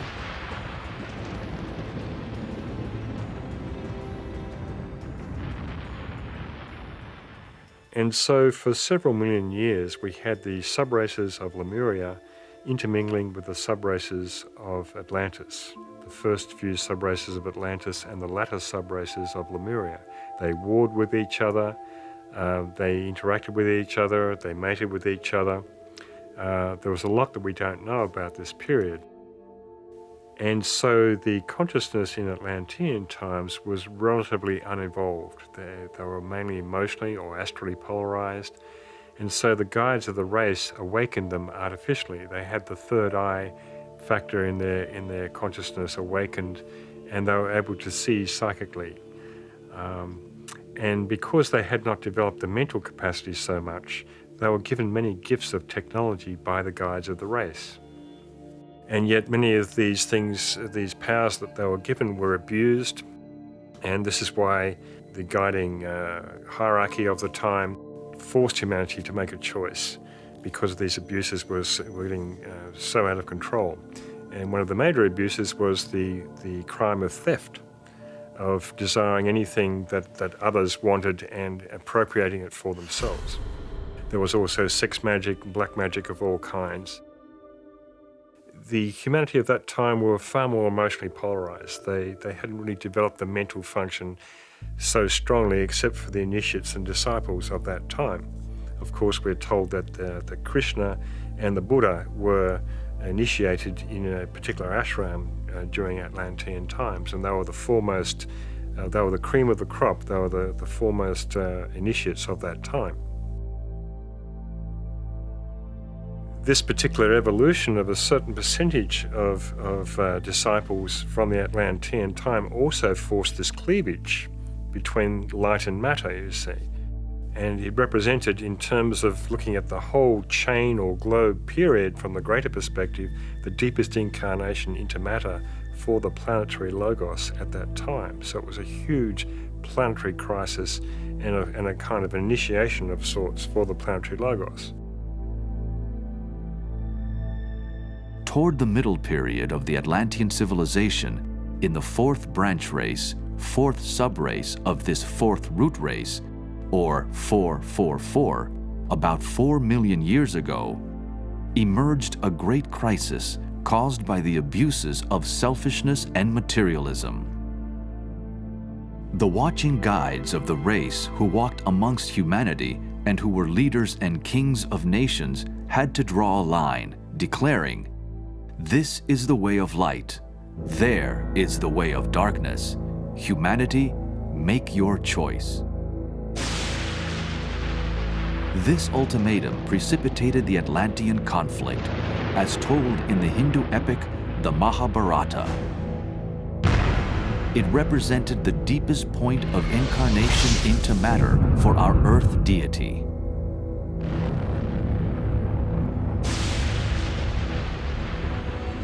The esoteric doctrine tells us that there was one group composed of Lemurians and Atlanteans who were initiated in the divine doctrine of pure revelation.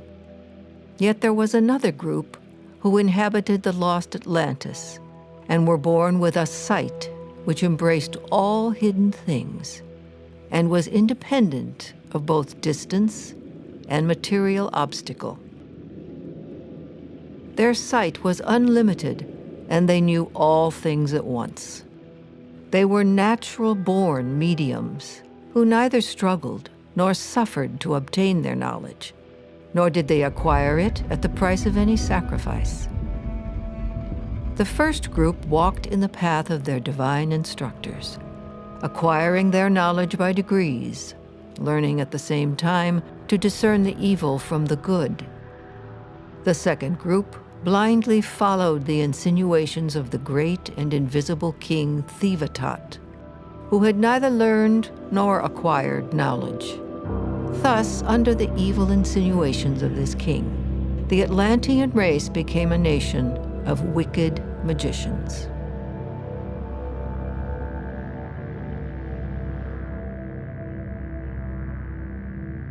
These so-called lords of materiality still have a strong influence on humanity, still immersed in the eternal struggle between light and darkness today.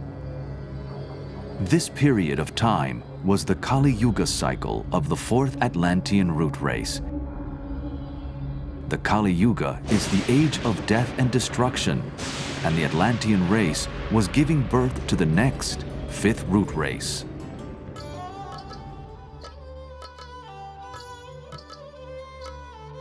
It was the period of the fourth branch race, of the fourth subrace, of the fourth root race, or 444, rapidly approaching the fifth branch race, which would be the seed for this fifth root race. Thus, 444 became 445. The Hindu story of the Mahabharata, of which the Bhagavad Gita is the golden kernel, recalls the first major conflict in Atlantis, where the forces of materialism were ranged against the forces of light. What is this mad and shameful weakness? Stand up and fight. I'm in anguish. I can't see where my duty lies. Teach me. What is Krishna doing? He's speaking to Arjuna. What is he saying? He's telling Arjuna that victory and defeat are the same. He's urging him to act, but not to reflect on the fruit of the act. He says to him, seek detachment. Fight without desire. You say, forget desire, seek detachment. Yet you urge me to battle, to massacre. Your words are ambiguous. I am confused. Krishna tells him, don't withdraw into solitude. Renunciation is not enough. You must act, yet action mustn't dominate you. The sons of King Pandu were the emerging initiates of the next race. Arjuna is one of the well-known characters who worked closely with Krishna. The Pandu brothers were the vanguard of the Atlantean race, destined to be the prototypes of the new fifth root race, also called the Aryan race, from the Sanskrit Arya, meaning noble, not the modern misnomer distorted by fascist thinking. 4 million years ago, the Kali Yuga age of death and destruction was in progress in the fourth root race, whilst an overlapping Satya Yuga, or Golden Age, was starting for the fifth root race.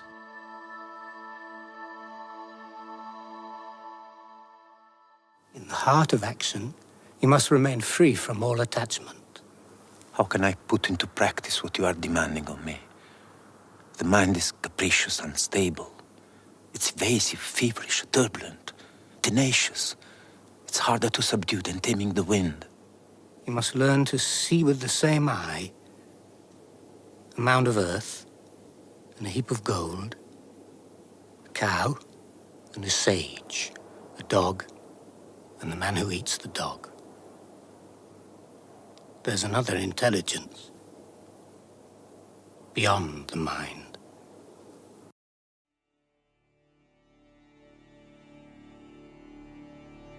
This table shows us that the period of 3102 BC was the start of the Kali Yuga for the 5th root race. And this cycle will continue for another 427,000 years. This date has been one of the problems that have caused major misunderstandings for Western scholars and Hindu pundits, who have incorrectly dated the Mahabharata based upon a limited Western viewpoint, strongly influenced by the Christian timeline of history.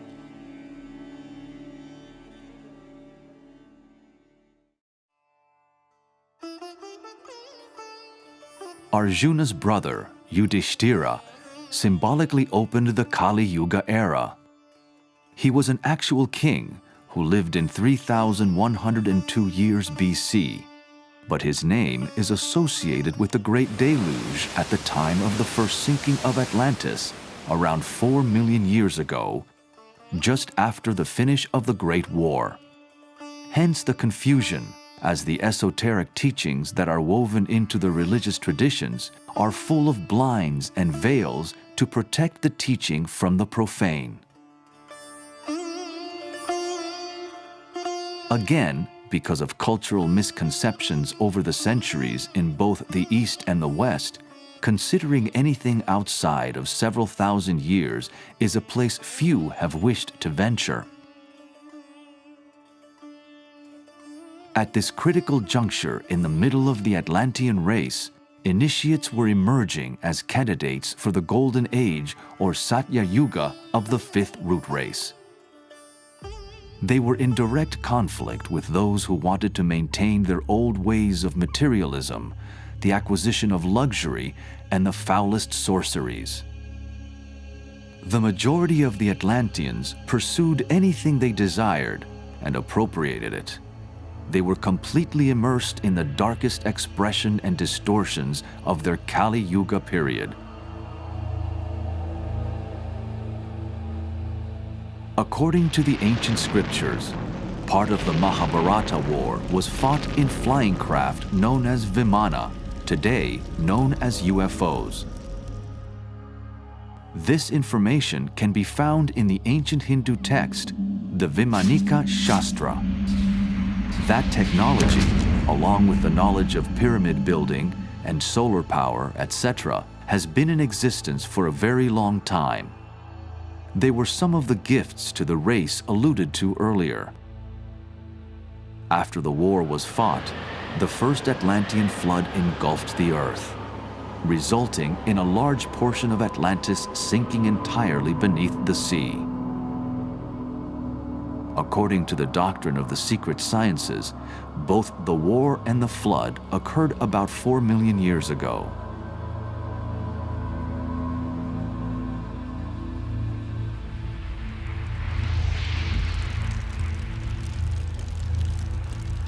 Following the crisis of individualization in Lemurian times, this war and flood was the second great crisis in the history of humanity, corresponding to the second release of energy from Shambhala, the home of Sanat Kumara, Lord of the world.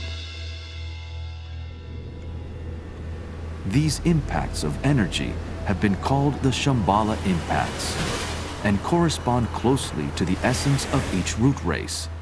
Hence, the figures 333, 444, and 555 express the branch race of the subrace of the root race. They are deeply philosophical numerically and are also literal points in history. Each impact has been destructive, yet they have destroyed the obstacles that have prevented human progress and ultimately regenerated the world.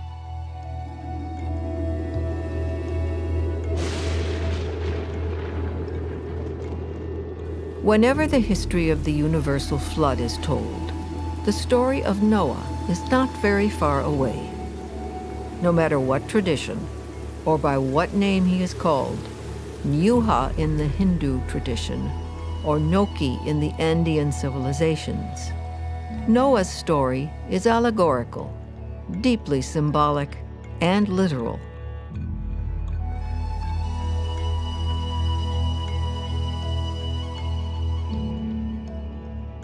Noah was the Hindu Manu, also called Vaisvata Manu, guide of the new emerging fifth root race. Manus are highly evolved beings who set the archetype and destiny for a race. The Manu Noah's reign spanned the interim period between the destruction of the fourth Atlantean root race and the emerging fifth root race. The story of the animals boarding the ark 2 by 2 is literal, no doubt, but also an allegory for the scattered remnants of humanity. They were so recalcitrant in their old ways that, in the words of one adept, they were salvaged in spite of themselves. So in light of these 10 Hindu Manus and their Jewish patriarch equivalents, we can consider Noah as the 10th patriarch, who is equivalent to the Hindu Vaisvata Manu. And we have stories in the Bible and in many other traditions around the world in different mythologies of this being who built a large ark and collected animals 2 by 2 and sailed around the world and rescued them. This is the story of the great flood of Atlantis that engulfed most of the planet and only left the mountaintops existent with a few survivors on them. And so the story of Noah's Ark is an allegory for humans being collected, possibly animals too.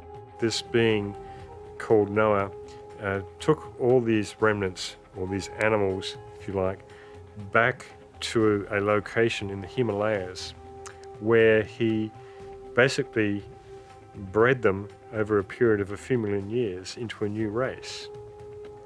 And then when the time was ripe, about 1 million years ago, this race was released down into India as the first sub-race of the fifth root race. And that was their Satya-yuga, that was the golden age of the Hindu race, where there was a very high type of civilization, a very high consciousness driving it as well.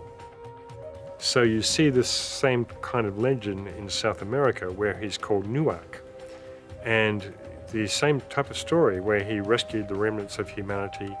And in fact, if you look at the indigenous people, the Aymara people in Peru, you see that they are identical to the Tibetans. And it's quite likely that this Nuak individual took people from South America to a place in the Himalayas.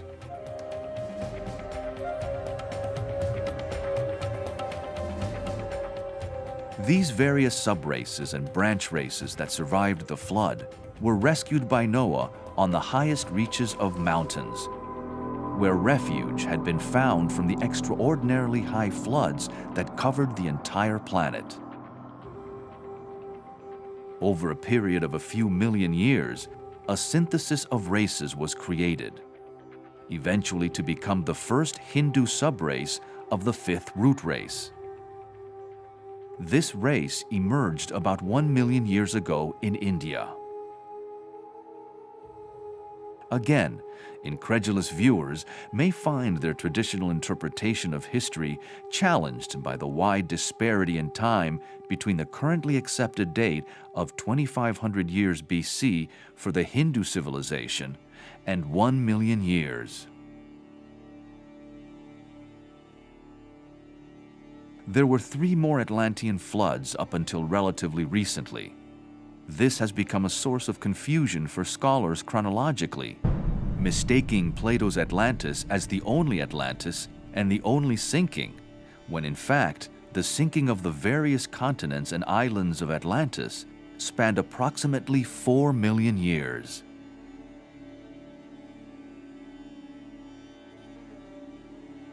This table depicts the subraces that have emerged during the fifth root race. Note that the Hindu subrace is the first subrace, and hence the cradle of all Western races and nations. It was in the Golden Age, or Satya Yuga of India 1 million years ago, that the highest possible types of humanity incarnated as divine exemplaries of what the race could be. All the Western subraces are derived from the first subrace of this fifth root race, which was the Hindu. And this is about 1 million years ago. So this the subrace of the fifth root race manifested in what we call India today. And the other subraces came into being over the last 1 million years. So we have the second subrace, which was the Egyptian Mayan, which had its origins in the south of India, which is now sunk in the Indian Ocean. We have the third subrace, which is the Semitic. We have the fourth subrace, which is the Celtic Latin. And we have the fifth subrace, which is the Teutonic, Germanic, Anglo-Saxon. The Hindu subrace is the foundation of all the Western races, most of whose languages can be traced back to their root stem, Sanskrit. The succeeding subraces emerged in roughly 200,000-year intervals. Well, we are told in the Ageless Wisdom teachings that Sansa is the ancient language of the gods and that it preceded Sanskrit. And Sanskrit, of course, is the ancient language of the Hindus, so Sansa has to be older, at least older than 1 million years, and was probably the main language of the adepts during Atlantean times. It's a symbolic language, and it is there, still exists in the ethers for us to tap into if we so choose.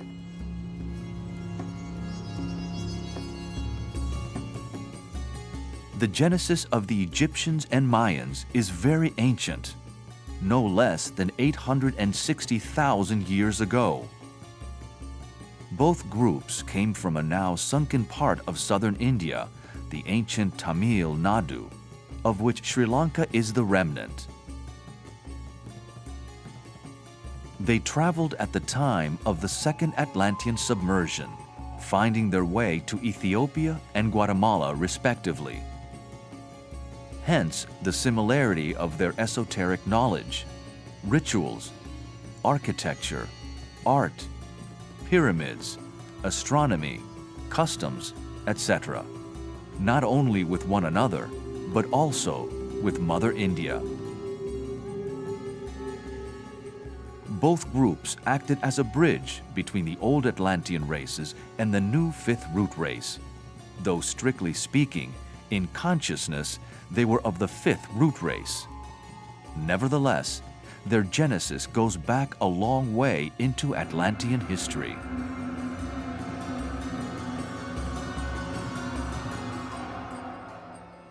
The second great deluge happened around about 860,000 years ago, which was the start of the second subrace of the fifth root race.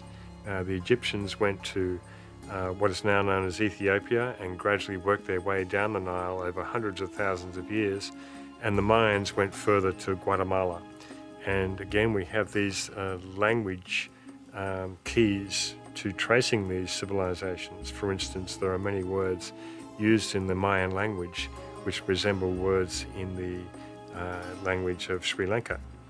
So these are very important keys to tracing civilizations and their cross-fertilization with one another.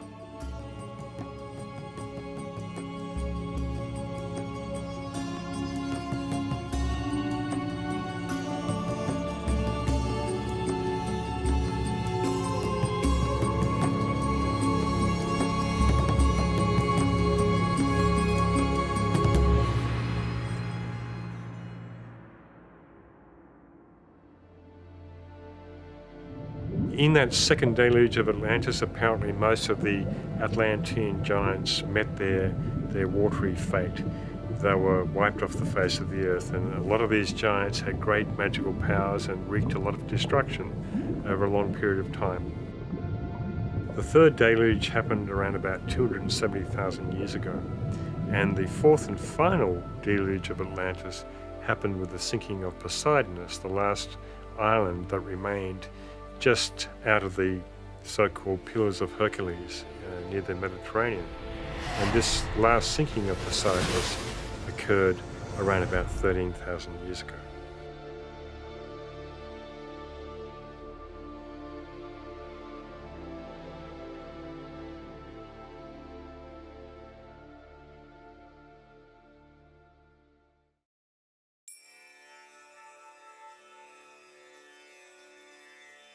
This table depicts the 4 major Yuga cycles of this 5th root race, which spans almost 4 million years.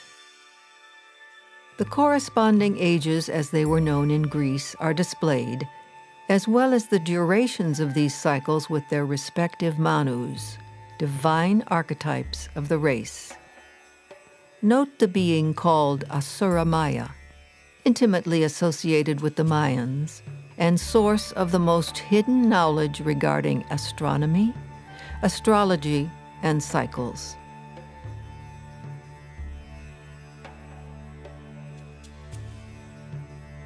Egypt has been the repository and guardian of the world's mystery tradition for about 800,000 years.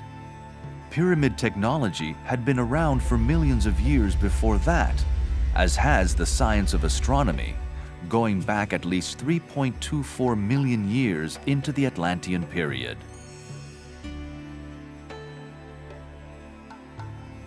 The astronomical records of universal history are said to have had their beginnings in the 3rd subrace of the 4th root race, or the Atlanteans.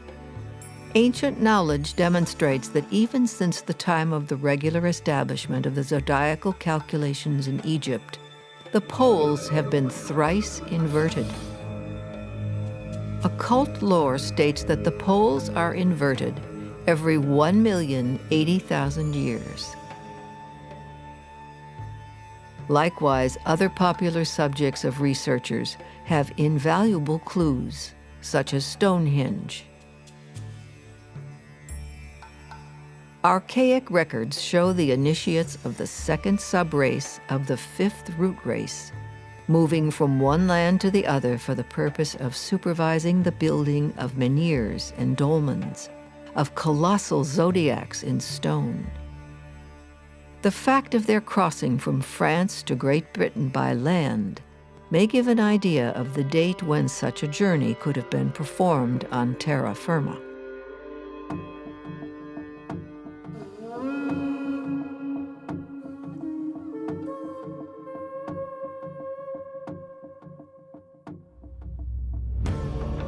Hence, Stonehenge and many other constructions in Europe are much more ancient than hitherto speculated, up to 860,000 years old.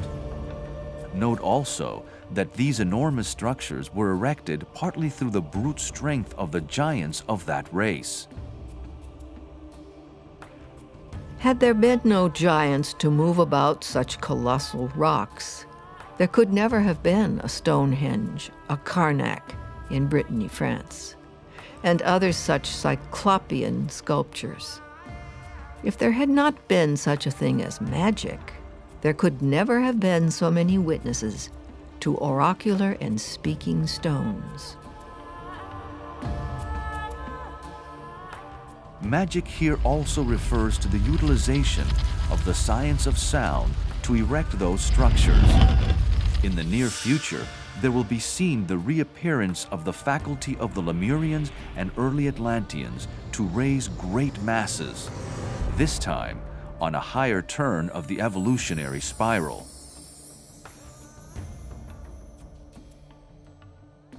These monuments were raised through the ability of the early builders to create a vacuum through sound, nullifying the force of gravity and utilizing it for their own purposes.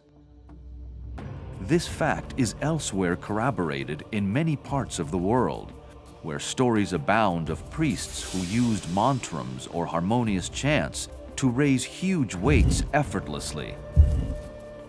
Likewise, the power of sound was used to destroy. In the Christian Bible is the tale of Jericho, a story that has descended to us from Atlantean times. In those days, the use of sound on physical and emotional levels was understood and practiced, being utilized for selfish and materialistic ends in most of the cases. When trumpets were sounded a certain number of times after a rhythmical circuit of the walls of Jericho, those walls collapsed. This was made possible by the secret knowledge of the leaders of the people, who, being versed in the science of sound, and having studied its destructive and creative effects, knew just the moment to apply that science and effect the desired end.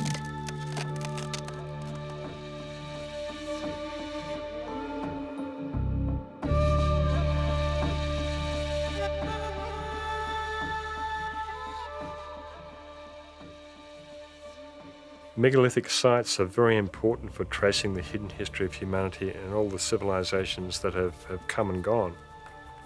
And this is because they tell us, they speak to us about the past, about the consciousness that designed the various temples and buildings and pyramids and so forth. We can find ruins that are not so sophisticated, reflecting the consciousness of that particular civilization, and we can find ruins that are incredibly sophisticated and reflect a high consciousness which was driving that civilization at that time. The fact that we have many ruins on top of each other over many, many millions of years makes it very confusing to discern which civilization came first and which was older than the other.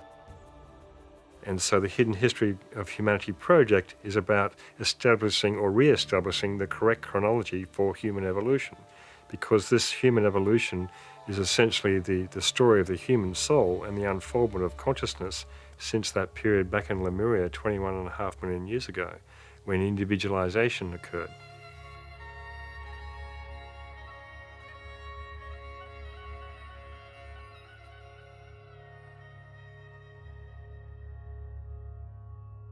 Thus far, the viewer may still be incredulous at these extraordinarily long cycles being discussed here. Consider this. If the precession cycle of 25,920 years was known to the ancients, then they may well have studied and lived through those cycles at least a few times.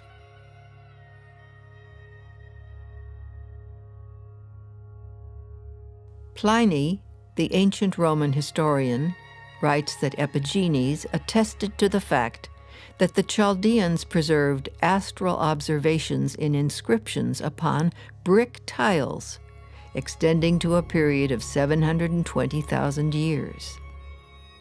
Cicero, the Roman statesman and philosopher, somewhat indignantly relates the Babylonian priests' assertion that they had preserved upon monuments observations extending back 470,000 years.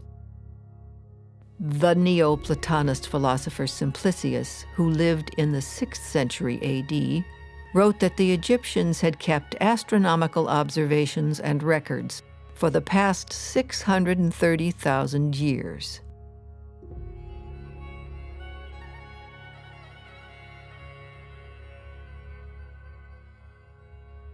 There are numerous examples of these kinds of figures from historians and philosophers like Pythagoras and Plato, who lived in our relatively recent history, but who were in touch with a much greater antiquity. In Plato's ancient writings, he talks about this 9,000 years before his time, but this is also a veil for a greater period of time where he's talking about the second flood of Atlantis 900,000 years before his time. And so he's talking about two floods at the same time in his writings, because he was an initiate or a master. So his writings can be interpreted on several levels. Why would these recognized and respected commentators in many fields contrive these figures independently of one another? Modern authors have also ignored data that is available to them in their own disciplines, such as the Hindu or Mayan systems for measuring time. As Wendell Phillips once said, we have a pitying estimate for the narrowness, ignorance, and darkness of the bygone ages.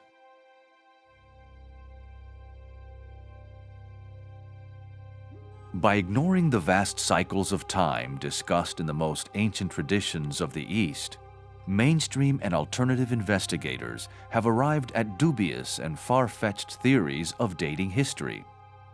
This has come about through trying to address the disproportionate timescales between the mainstream theory of the dinosaur extinction 65 million years ago and the accepted theory of civilization emerging between 5 to 10,000 years ago.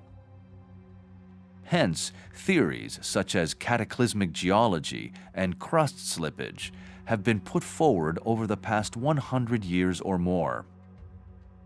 Cataclysmic geology states that the geological timescale has been compressed by cataclysmic events, giving only several thousand years duration instead of the actual millions of years figures. This theory of cataclysmic geology stands in direct opposition to the most commonly held theory of uniformitarianism, the concept that the Earth's surface was shaped by gradual processes such as erosion and by small sudden changes such as earthquakes and floods. Perhaps the truth lays hid in the middle way between these two opposites? Cataclysms come around regularly and cyclically through the rounds, the Manvantaras, the Yugas, and they come destroying with fire or with water or with wind, and they're created by cyclic events that are associated with the sun and the moon's gravitational pull on the Earth, and no doubt other factors. Geological cataclysms have come and gone for millennia, shaping the evolution of the Earth. Another middle way solution on the theme of chronology is that infant humanity emerged 20 million years ago, close to the dinosaur extinction. This is verified by teachings of the ageless wisdom. In concurrence with this alternative chronology is the esoteric doctrine's dating of the Cretaceous period at 16 million years ago, bringing discoveries such as fossilized human footprints in Cretaceous rocks into more reasonable contention. In crust slippage theory, the entire outer shell of the Earth moves approximately 2,000 miles like the loose skin of an orange. This theory was based upon the idea of continental drift that posits the existence of an ancient supercontinent called Pangaea or Gondwana land, where all current continents were joined together, gradually drifting apart. The ageless wisdom does not concur with these theories, but asks fair-minded investigators to consider that far older continents may lay hid beneath the ocean floor, whose strata have never been geologically explored. In relation to the cataclysms that occur on the planet, the continents break up and sink, or they are raised from the ocean floor. And this is counter to the current scientific theory of Gondwana land, where we see this one supercontinent, all the continents joined together, then gradually through continental drift, drifting apart and creating the current position of the continents on the planet. Esoterically, this is not so. The continents actually sunk beneath into the Earth's crust and are raised again from the Earth's crust. So as we transition from this fifth root race to the sixth root race, we will see these continents re-emerging from the Earth's crust again and being raised up out of the ocean and creating new continents while other continents sink.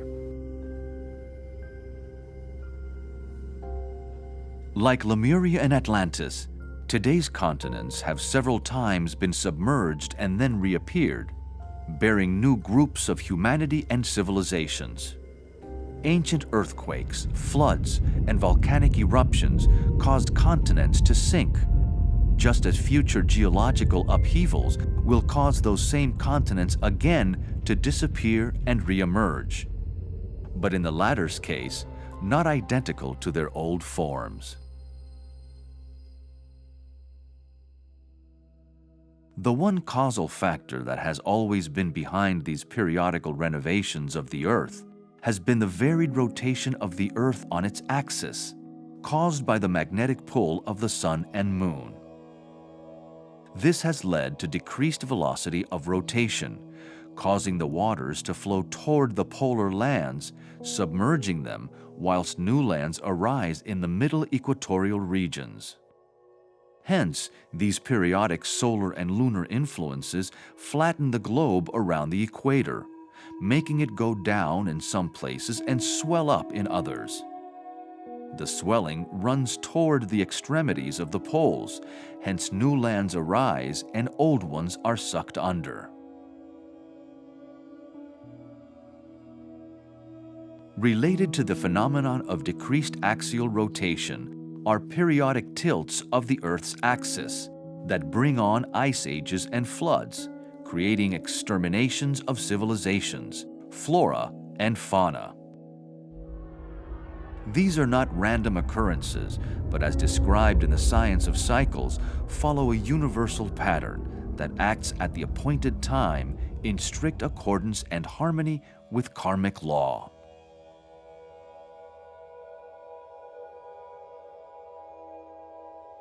According to the ancient wisdom, there have already been 4 axial disturbances where the old continents were engulfed by the oceans, other lands appeared, and huge mountain chains arose where there had been none before. The face of the globe was completely changed, yet each time it required several thousand years of remodeling. Humanity is today approaching another axial tilt in this transition phase between the 5th and 6th root races over the next 25,000 years.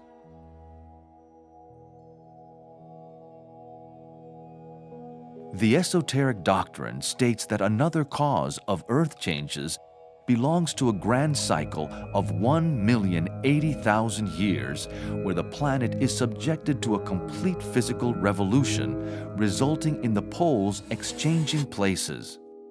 Today, the Earth is witness to the ending of one of these cycles that will bring on these changes.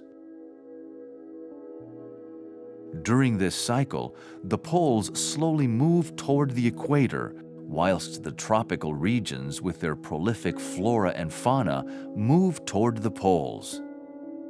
This is the reason why there is fossil evidence of tropical plants having existed where the freezing tundra regions are today. At the end of this approximately 1 million year cycle, changes in climate are accompanied by earthquakes and other disturbances, taking about 25,000 years to complete. Today, the magnetic North Pole is moving faster than at any time in human history, currently relocating towards Russia at a rate of about 40 miles a year. Hence, as the magnetic shift and eventual reversal of the poles continues, the physical reversal or flip of the poles will take place at axis tilting intervals in the next 25,000 years. This period will usher in the 6th root race.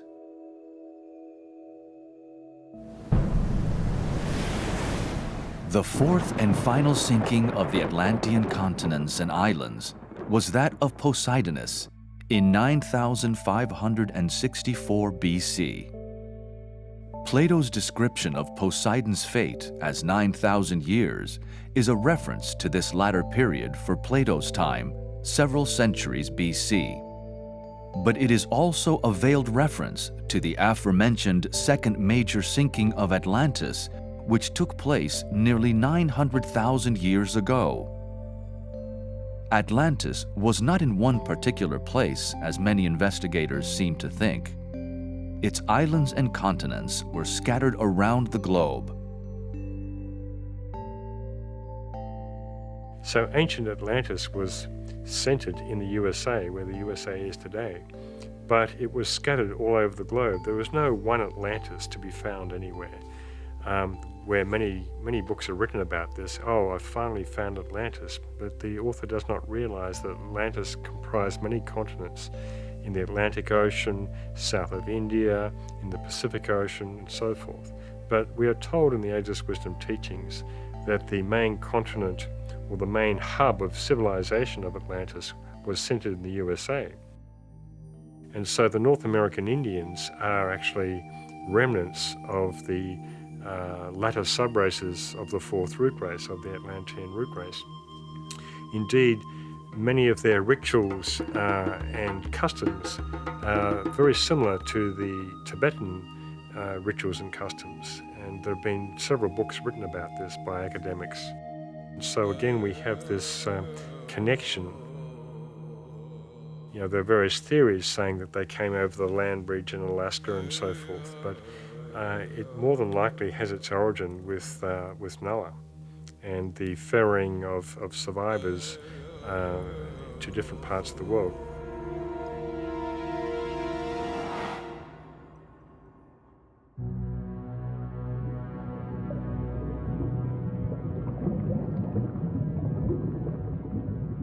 The Atlantis 900,000 years ago was a very large island continent, now sunk in the Atlantic Ocean. Plato's description of an Atlantean city was a generic blueprint for many Atlantean cities, the remains of which have been discovered in several locations in South America and elsewhere. And so the subraces of the fifth root race evolved over the past 1 million years, warring incessantly with the remaining subraces of the Atlanteans.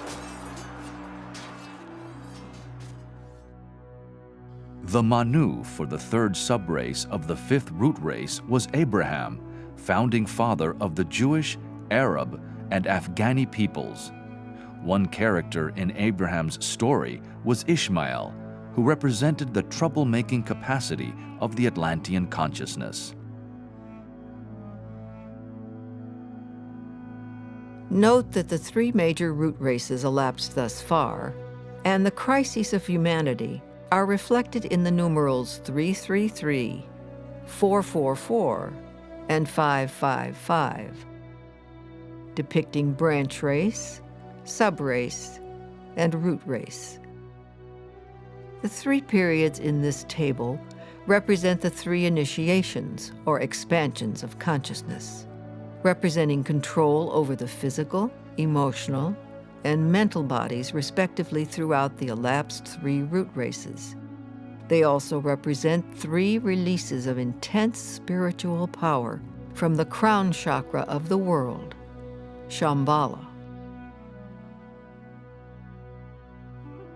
Today, in Earth's crisis, it is entering the sixth branch race of the fifth subrace of the fifth root race.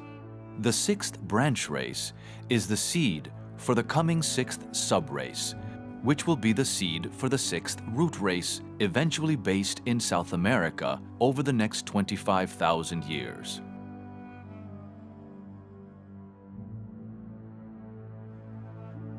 The United States is playing a critical role as a bridge between the last subraces of the fifth root race and the beginnings of the sixth root race, initially based in Brazil.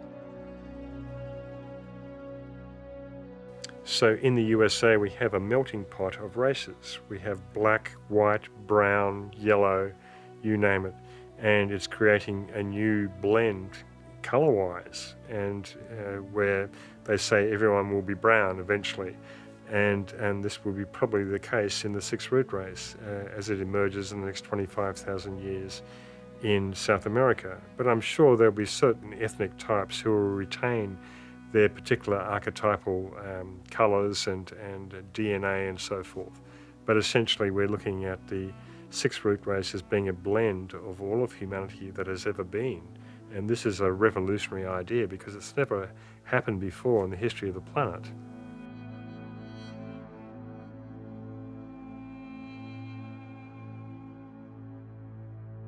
The sixth root race returns to the middle of South America, where the old power spots are gradually reawakening. The fifth root race is in its Kali Yuga cycle, just as the Kali Yuga was active in the previous cycle in Atlantis. As mentioned previously, this confusion of the Kali Yugas of the fourth and fifth root races led to major errors in chronology. It is said that ultimately, the fifth root race will be destroyed by fire, through volcanoes and earthquakes, just as the Atlantean race was destroyed by water.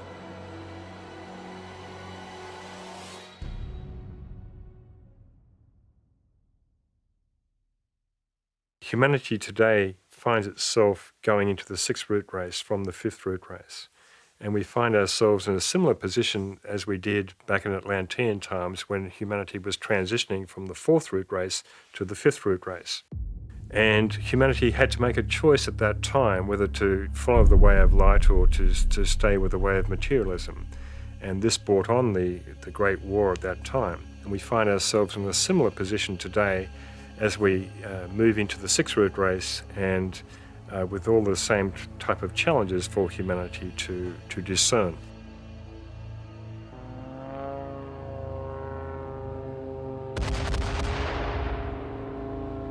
World Wars I and II are subjectively regarded as one war, a recapitulation of the ancient Mahabharata conflict, with the same forces ranged against each other, the so-called Lords of the Dark Face versus the Lords of Shining Countenance.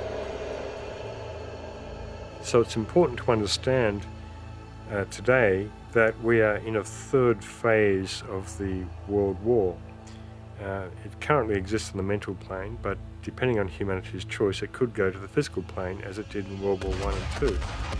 World War I and II are regarded esoterically as one war and as a recapitulation of the Atlantean War, where the same forces were ranged on both sides.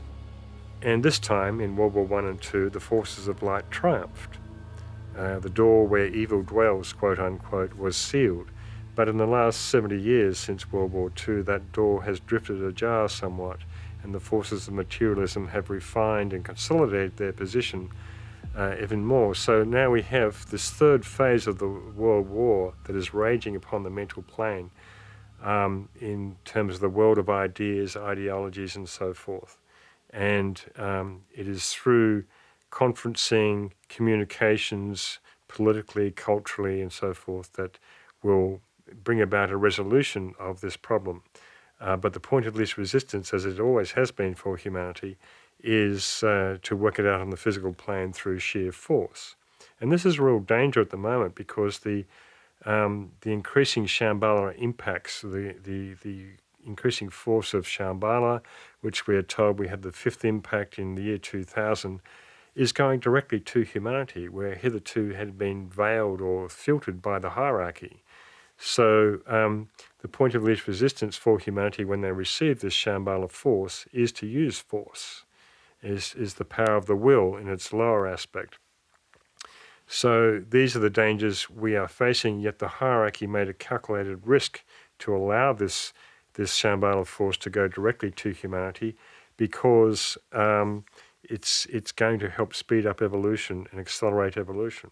This planet has fallen way behind in its evolution. It should be at the same status as Venus, we're told in the Ageless Wisdom teachings. And the reason it isn't is because of the failure of the moon chain evolution, the previous chain to this earth chain.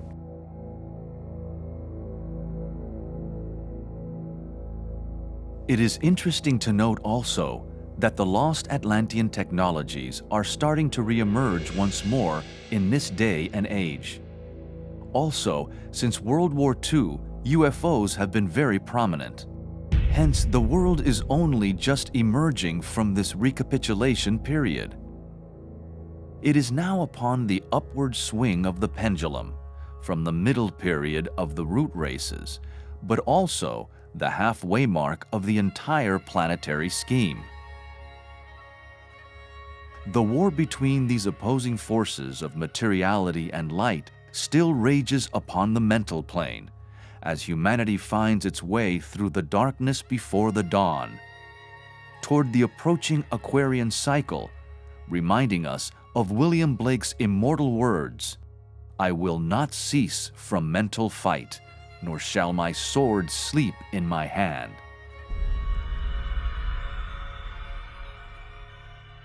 As a result of events that transpired at the end of the last World War, it is said that the great avatar known in the East as Maitreya and in the West as Christ will return again soon to walk amongst humanity. The hierarchy have planned to externalize amongst humanity once again for the first time in about 3 or 4 million years. So we are really living in extraordinary times. The forces of materialism know this, are aware of this fact, and are fighting tooth and nail to keep the status quo the way it is, so that the forces of light do not manifest. So we are really emerging from a period of control by the forces of materialism, despite the fact that many thousands of people have reached liberation since that time. But overall, the planet has been in control by those forces.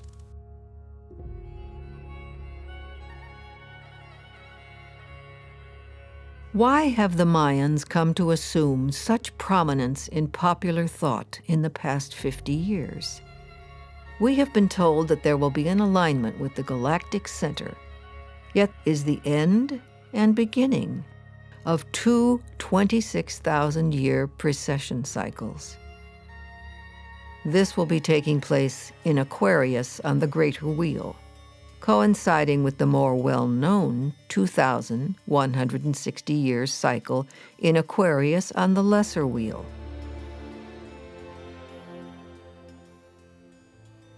Hence, we are in a time of unique opportunity. 2 Aquarian cycles. A new precession cycle will take humanity into the 6th root race proper in about 25,000 years' time. But Mayan elders and others connected to the secret wisdom do acknowledge that Earth changes will increase for the next few hundred years, and it is occurring with increasing frequency now.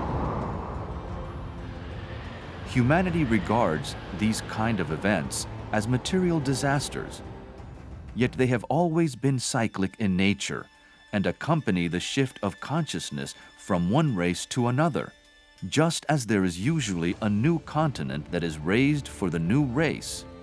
Hence, parts of South America may sink, whilst other older landforms nearby may be raised out of the sea.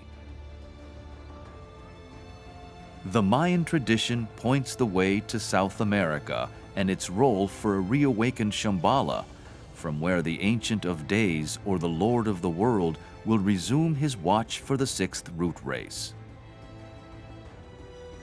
The Mayans' ancient base in Guatemala and the consciousness that was generated there is a bridge between North America with its synthesized European consciousness and the future 6th root race in South America. For thousands of years, Central America has played the role of a great meeting place for many cultures from the Pacific and the Atlantic Oceans. Currently, the main focus for Shambhala is in one of its branches somewhere in the Gobi Desert in Mongolia, existing in invisible etheric matter. As noted earlier, the original location of Shambhala in Lemurian times was in South America, whilst another branch of Shambhala was much later connected to the Mayans in Guatemala.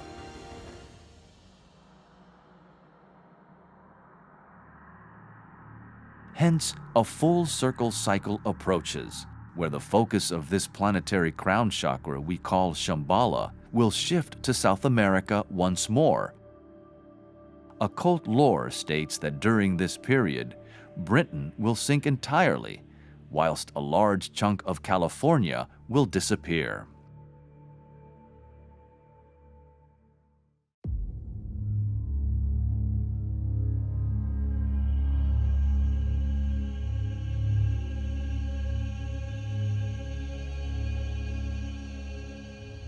Cataclysms will occur worldwide during the next 1,000 years.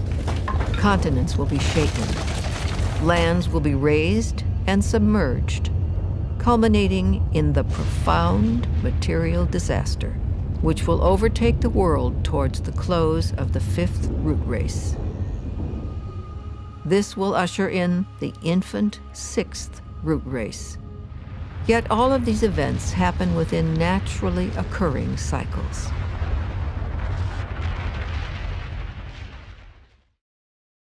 The elevation and subsidence of continents is always in progress.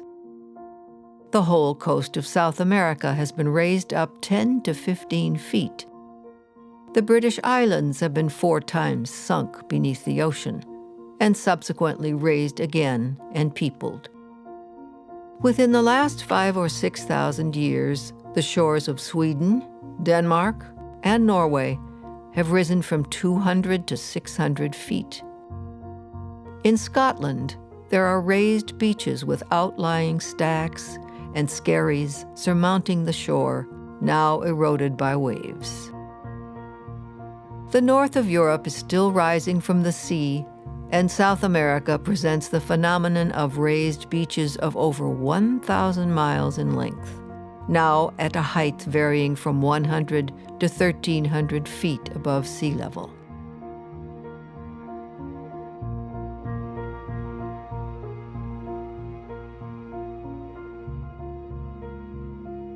Forms, whether they are land masses or humans, come and go. But the consciousness remains and moves forward. It is the soul's evolution toward liberation that is the most important factor, whether it be individual, group, racial, national, or global.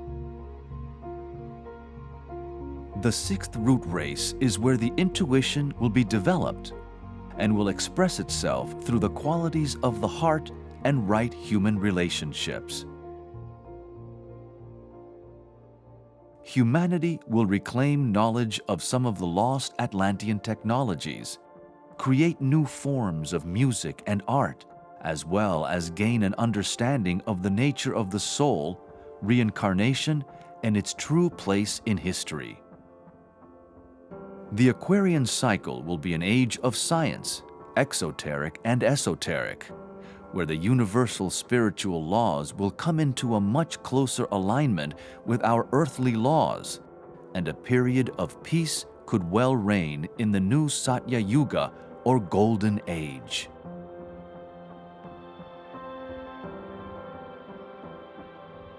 The 6th subrace represents a synthesis of all Western and Eastern races, particularly in the USA.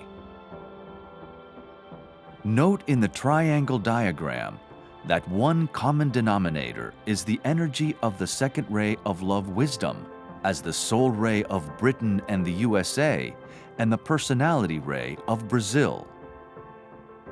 In the coming race, it will not only be the intuition or Buddhic consciousness that will be the evolutionary goal, but the expression of the loving heart.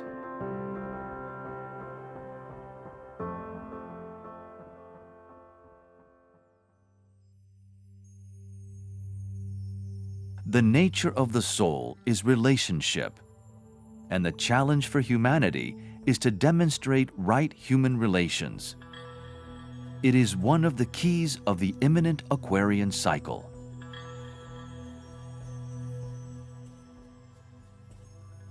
So again, just to restate, the reason for this Hidden History of Humanity project is to recalibrate chronology, to recalibrate world history, to reset the correct chronology for the unfoldment of human consciousness throughout the root races and into the present day and into the future, and to really know the story of the human soul, the unfoldment of consciousness from that individualization period back in Lemurian times through the Atlantean root races and all the karma that was created and is being worked out today.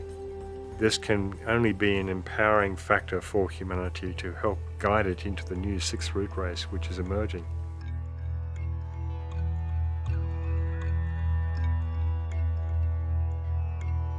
As stated in the beginning of this documentary, this first series of the Hidden History of Humanity is meant to establish a broad structure of understanding. A future series will follow and fill in more detail.